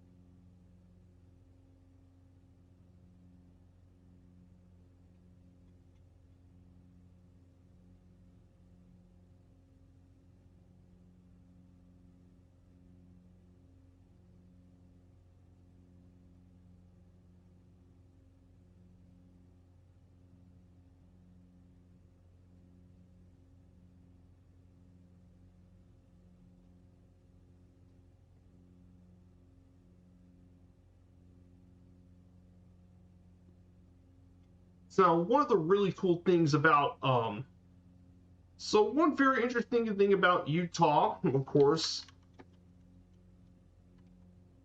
now Utah's state bird is actually a really funny one. The California gull is actually the state bird of Utah. Yes, the seagull.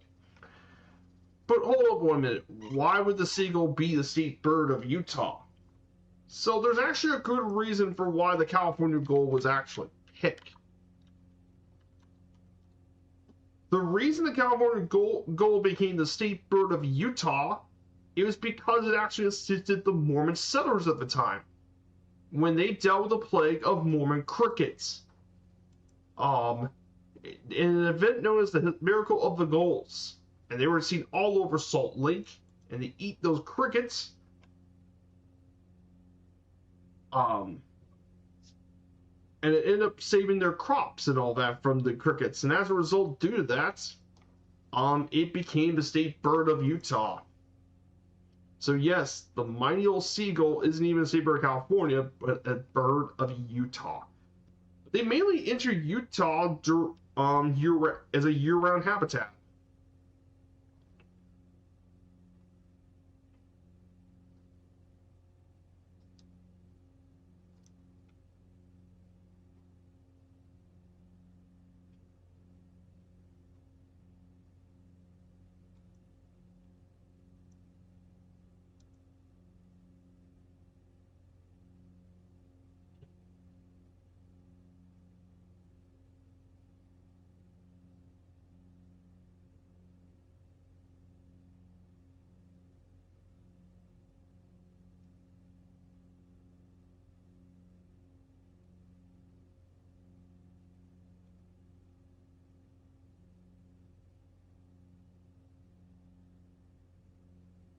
So yeah, that's pretty fun. The mighty seagull.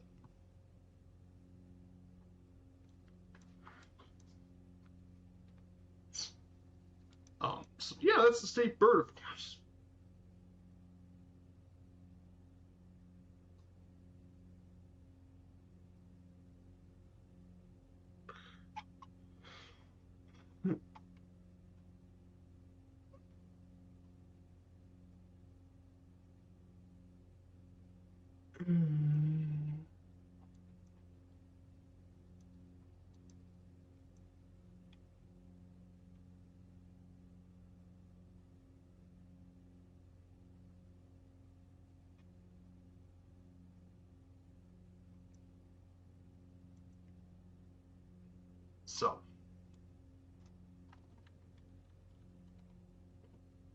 So one other now, of course, one interesting other thing too, the Colorado River, which flows through much of the canyons and stuff here.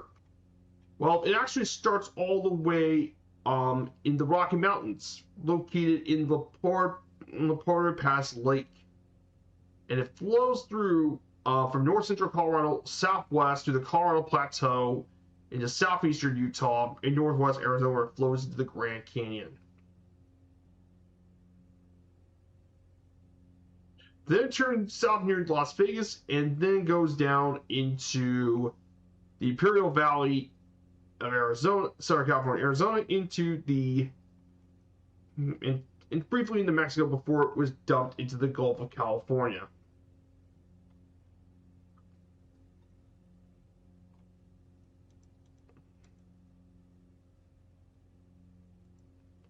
So that's basically how the Colorado does. So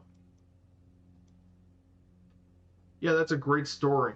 Yeah, the seagulls actually saving the Mormons. Maybe that give you a bit more respect for the seagulls, of course.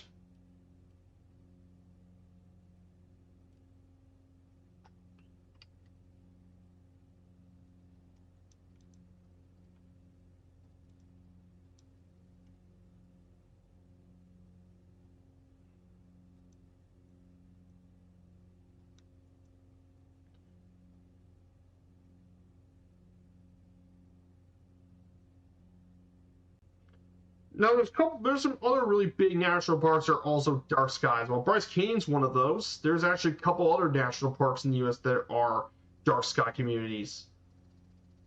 Another national park that's Grand Canyon National Park is one of those. Is a dark sky park. Petrified Forest is one. Is another national park. Death Valley and Joshua Tree are other major dark sky parks. Black Canyon of Gunnison is another dark sky national park. Mesa Verde, of course, was one as well. Voyagers, obviously. Voyagers is pretty remote. It's even in Minnesota's remote. Great Basin, obviously. It's probably the most remote national park of all. In the continental 48, at least. Big Bend, Arches, Bryce Canyon, pretty much all the Colorado, Utah national parks are dark skies. So.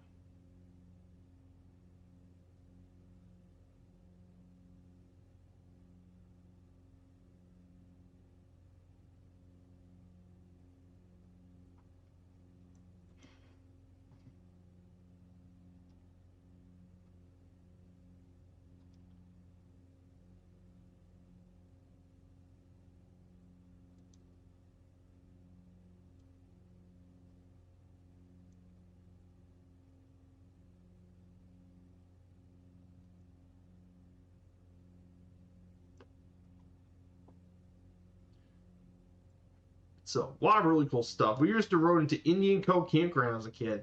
I grew up where Joshua Tree is. Yeah, Joshua Tree, really cool national park in California. Really cool one. We'll be visiting in the journey, actually. It's just going to be considerably later. It's going to be considerably later. Joshua Tree isn't going to show up until part 6 of this trip, of this series, into part 6.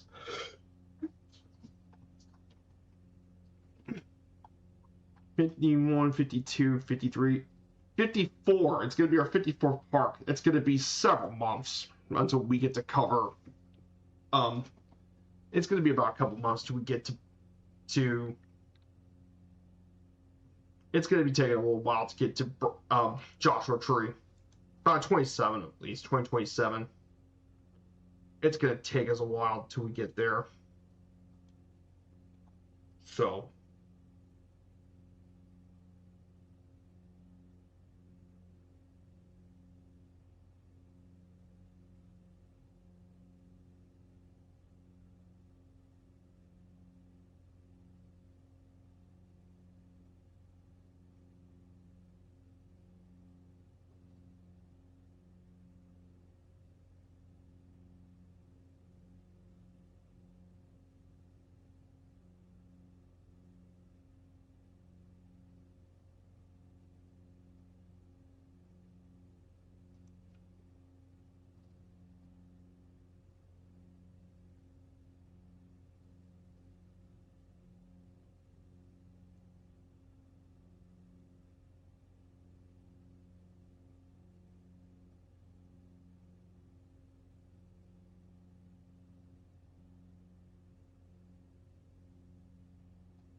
So here, guys, we're about to reach into the Bryce Canyon's area, Bryce Canyon. We have blasted during one of the Great Joshua Tree. We're about to arrive into Bryce Canyon. And yes, if you see some of the white, that's because, yes, this area does snow. So we could change the scenery if you want to be here, of course. So we're just going to go ahead and make our first landing here at Bryce at Rainbow Point, which is the tallest point in the park.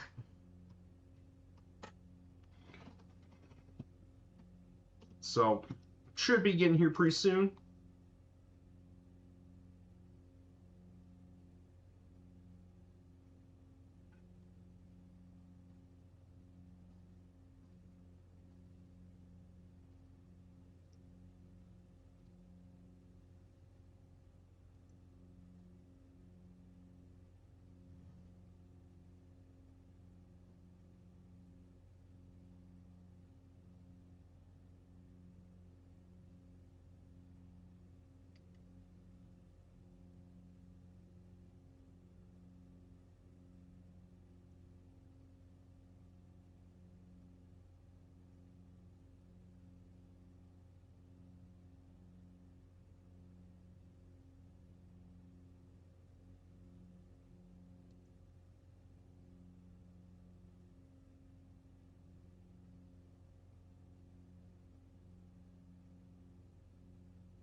So here we go. We're going to go ahead and start slowing down. Rainbow points coming up. Again, this should be tough considering we're going to be landing in the snow.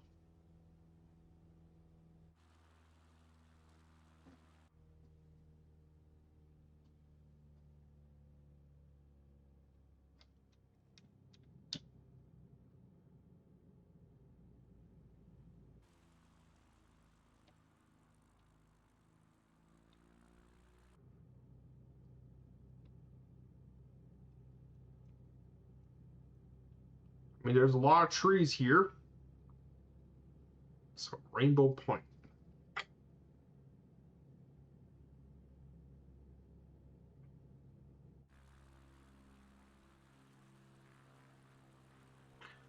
So, here we go.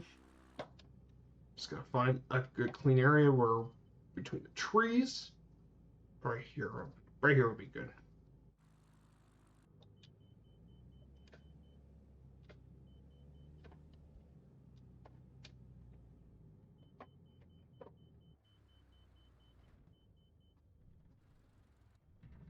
Oh, whoa, careful. That's why slew exists. Okay, that was a little close.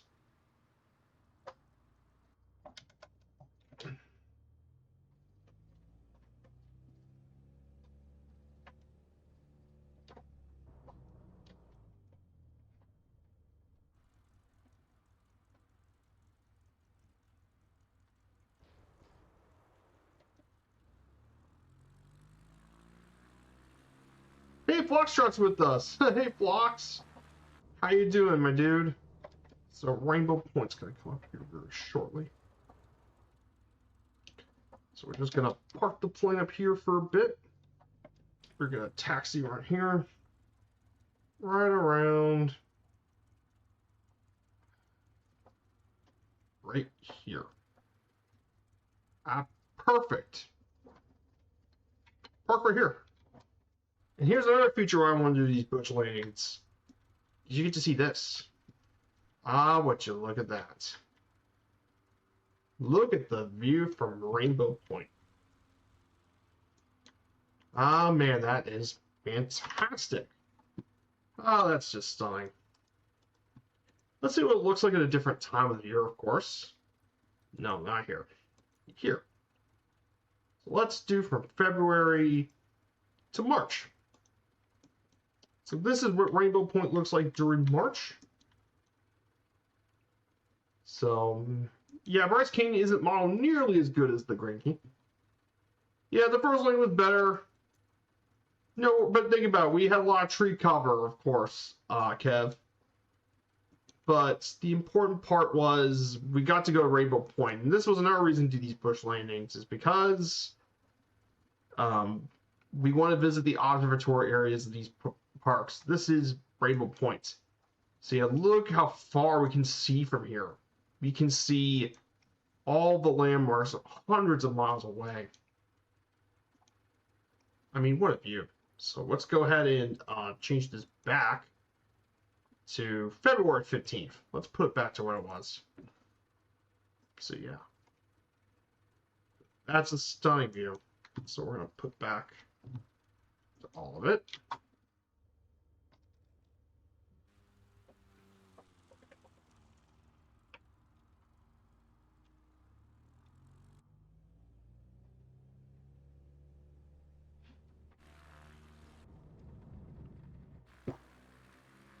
Instead of the field takeoffs, how about we just use the power of slew and we just fly out here.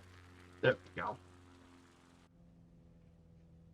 Now, I could do it if it was the Slim Savage Nord, and that could be done really easily, but the X-Cub being a little heavier, it's going to be more of a pain in the butt. So here we go, guys. So Rainbow Point has been achieved. So now we can just fly around this area in our own free will. So we're just going to fly around the trails of the canyon, of course. So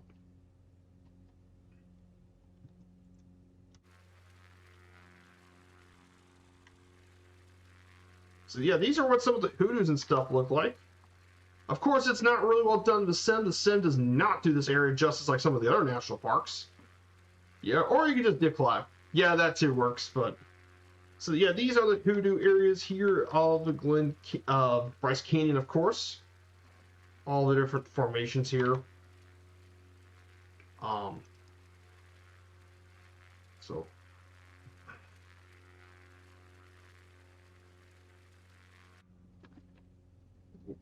We'll avoid that. Alright, so far as I get the pictures, but man, absolutely insane flying. Having fun exploring this area, man. How cool is that? What a neat area.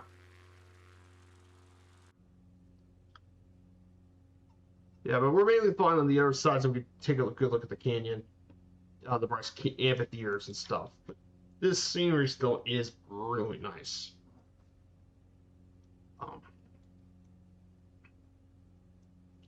Far few points up here. Absolutely stunning scenery, of course. Right tank. We'll switch over to the right.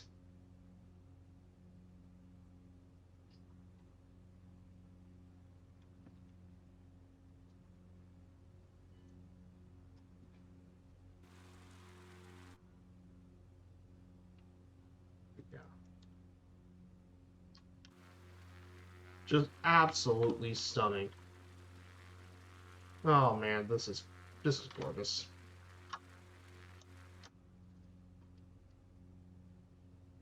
Just stunning scenery.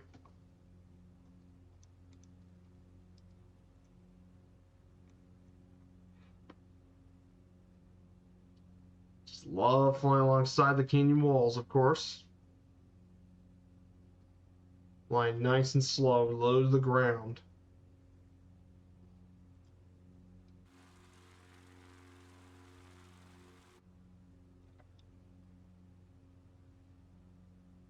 Just absolutely breathtaking scenery. But of course, our next viewpoint will be Bryce Point. So we'll be making that landing here.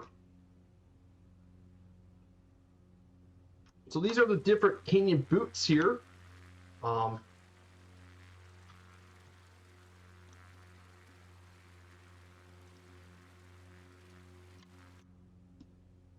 So we can see the different canyon boots all around Bryce Canyon, of course. Oh, man.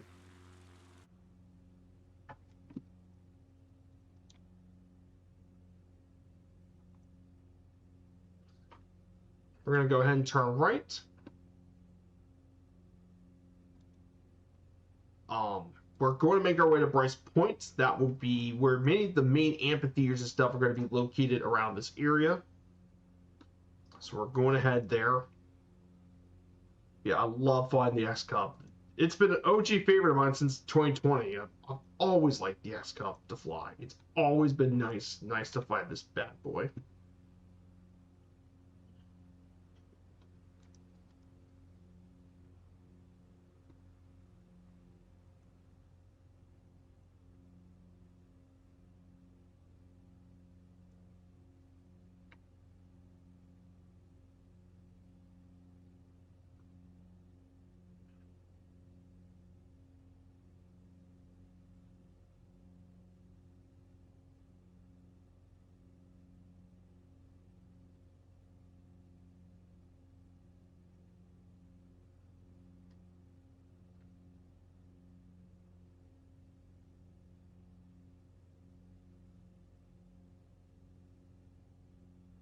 So here we go. More of the hoodoos and stuff all over Bryce Canyon. So we're going to make our way to Bryce Point. So we're going to go ahead. I know the first lane's better, but you have to realize there's a lot of trees. There isn't a lot of areas where we could...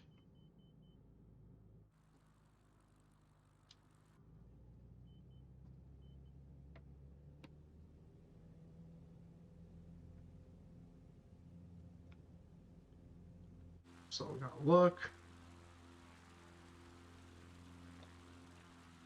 guess the road would be ironically be a better place to land. Yeah, I guess we have to take the road. We'll have to land somewhere on the road.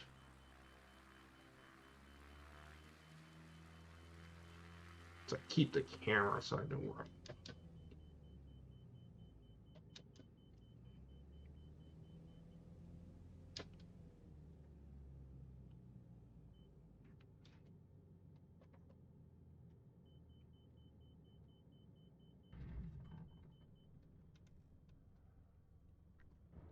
Not the Grace Landing. I fumbled. Well, like I said, there wasn't much space to land here.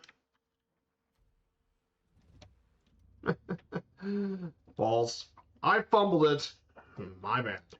But at least we're down at the. At least we landed in a better place, the road. And I actually got the lane right. It was just I turned it a little quickly and it fell over. So right here is Bryce Point. Now this is where you're going to see much of the canyon views here at the park. The good news is that the road is going to provide more than enough lane takeoff place for the X-Cut to take off. All right, here we'll park right here, and we'll exit out of the parking brake, and we can finally exit out the plane again. So this here is Bryce Point, and there it is. So this is the famous scenic views for the sunrise. So in order to do that, we're going to test this out. So we're going to go into March. So this here is what our canyon looks like now for sunrise. It's 10:13 that time. So sunrise. Here we go. So this is what Bryce Canyon looks like at sunrise. This is what the national park is very famous for. See how the sunrise here hits off the rock like that? This is what makes Bryce Canyon absolutely famous for.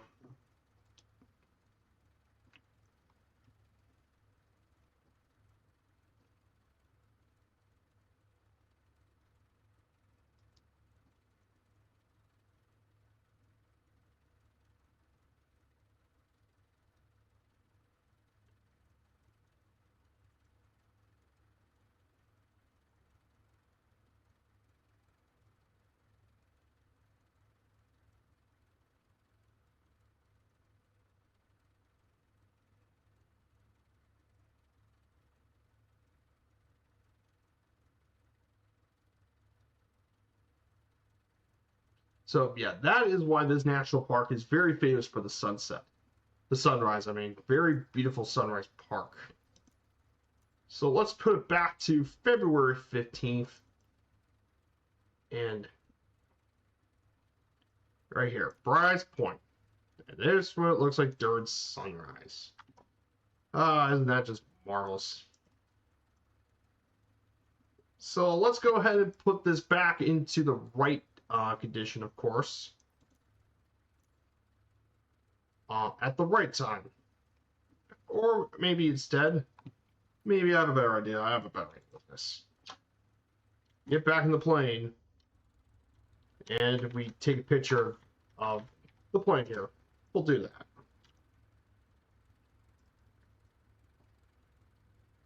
Isn't that marvelous?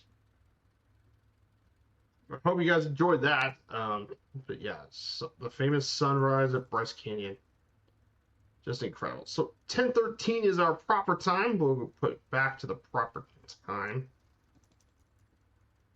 Actually, it's 10:16 now. So we got it back to the right time. We're going to go ahead and take back off here. And we're going to take back off again. So.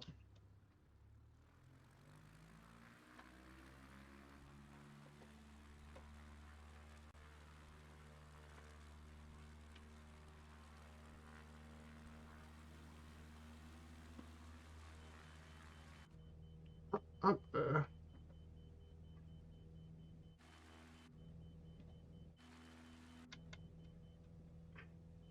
And we're off, man. Look at that. That is how you do a still takeoff in an X-Cup with big wheels. And we're off. Once again.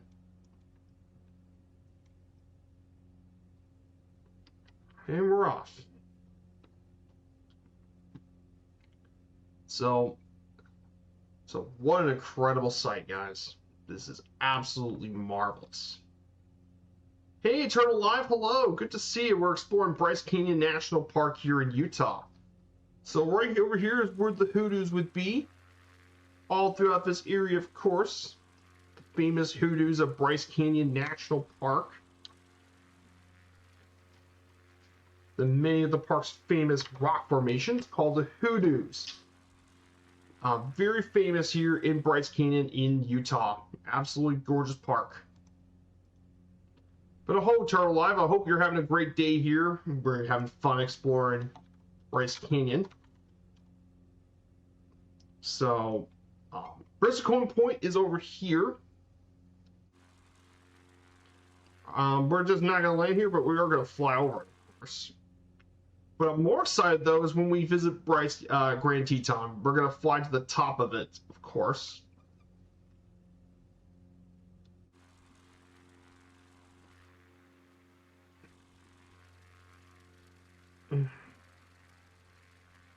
So we're going to look at that. And we're flying back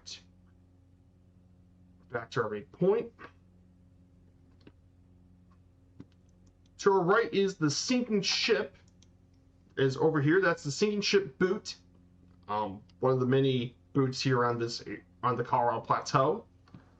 I'm gonna come and find you. If you do want to find me, Eternal Live, we are in the Southeast Asia server.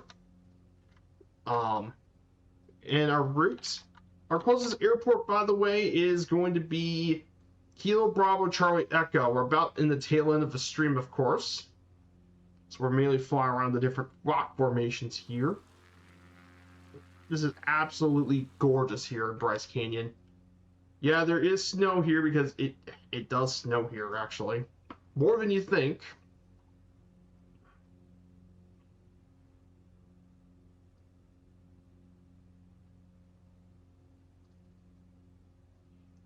More than people think.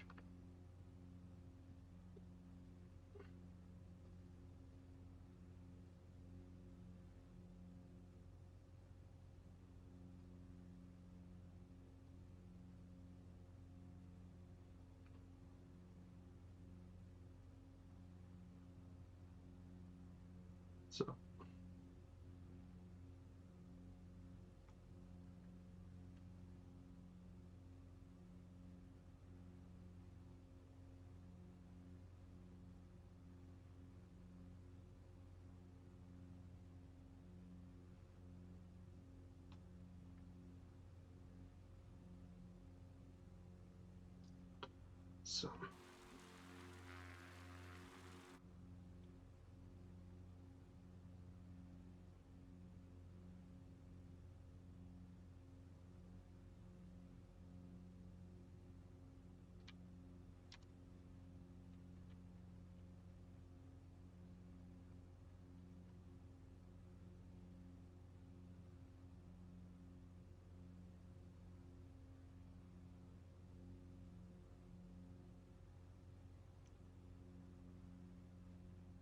And here we go, guys. Our final stop at Bryce Canyon Airport. That wraps up the stream here. I hope you guys had a great time here on this stream. Thank you, Sergeant Staff, for the raid. So we're going to land here at runway 03. Bryce Canyon Airport. Hey, Ice Bear, I see you there. Yeah, Bryce Canyon. It's Winter Wonderland here today, guys. Thank you so much, Eternal Live, for the follow, my dude. Thank you so much for the follow, my dude. I hope you're having a great day. Really appreciate you being on board here, of course. So here we go. We're going to turn left. We're going to turn right. Prepare for our final stop and our final landing of the day. So here we go.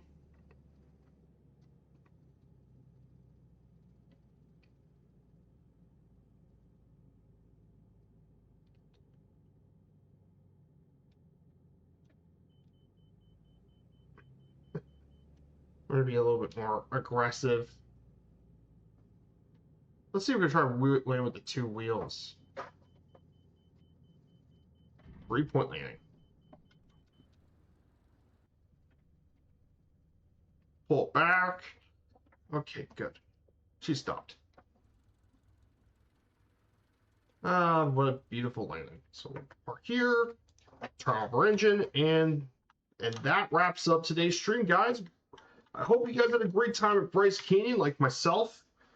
What a fun national park.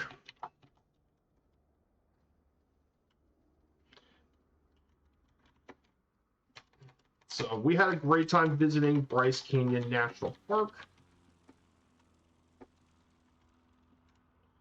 So I hope you guys have had a great time here and exploring the stream. Thank you, Sergeant Staff, once again for bringing your viewers over. And we're going to be seeing you guys here on Friday. We'll be in South England, of course, for the upcoming North London Derby. Spurs versus Gunners. Tottenham versus Arsenal. So we're going to go say hello to Two-Toe Murphy, my close friend and dear friend, Two-Toe Murphy. We're going to rate his channel. So I hope to see you guys. So take care, everyone, and have a fantastic rest of your weekend. Goodbye, everyone, and have a great day.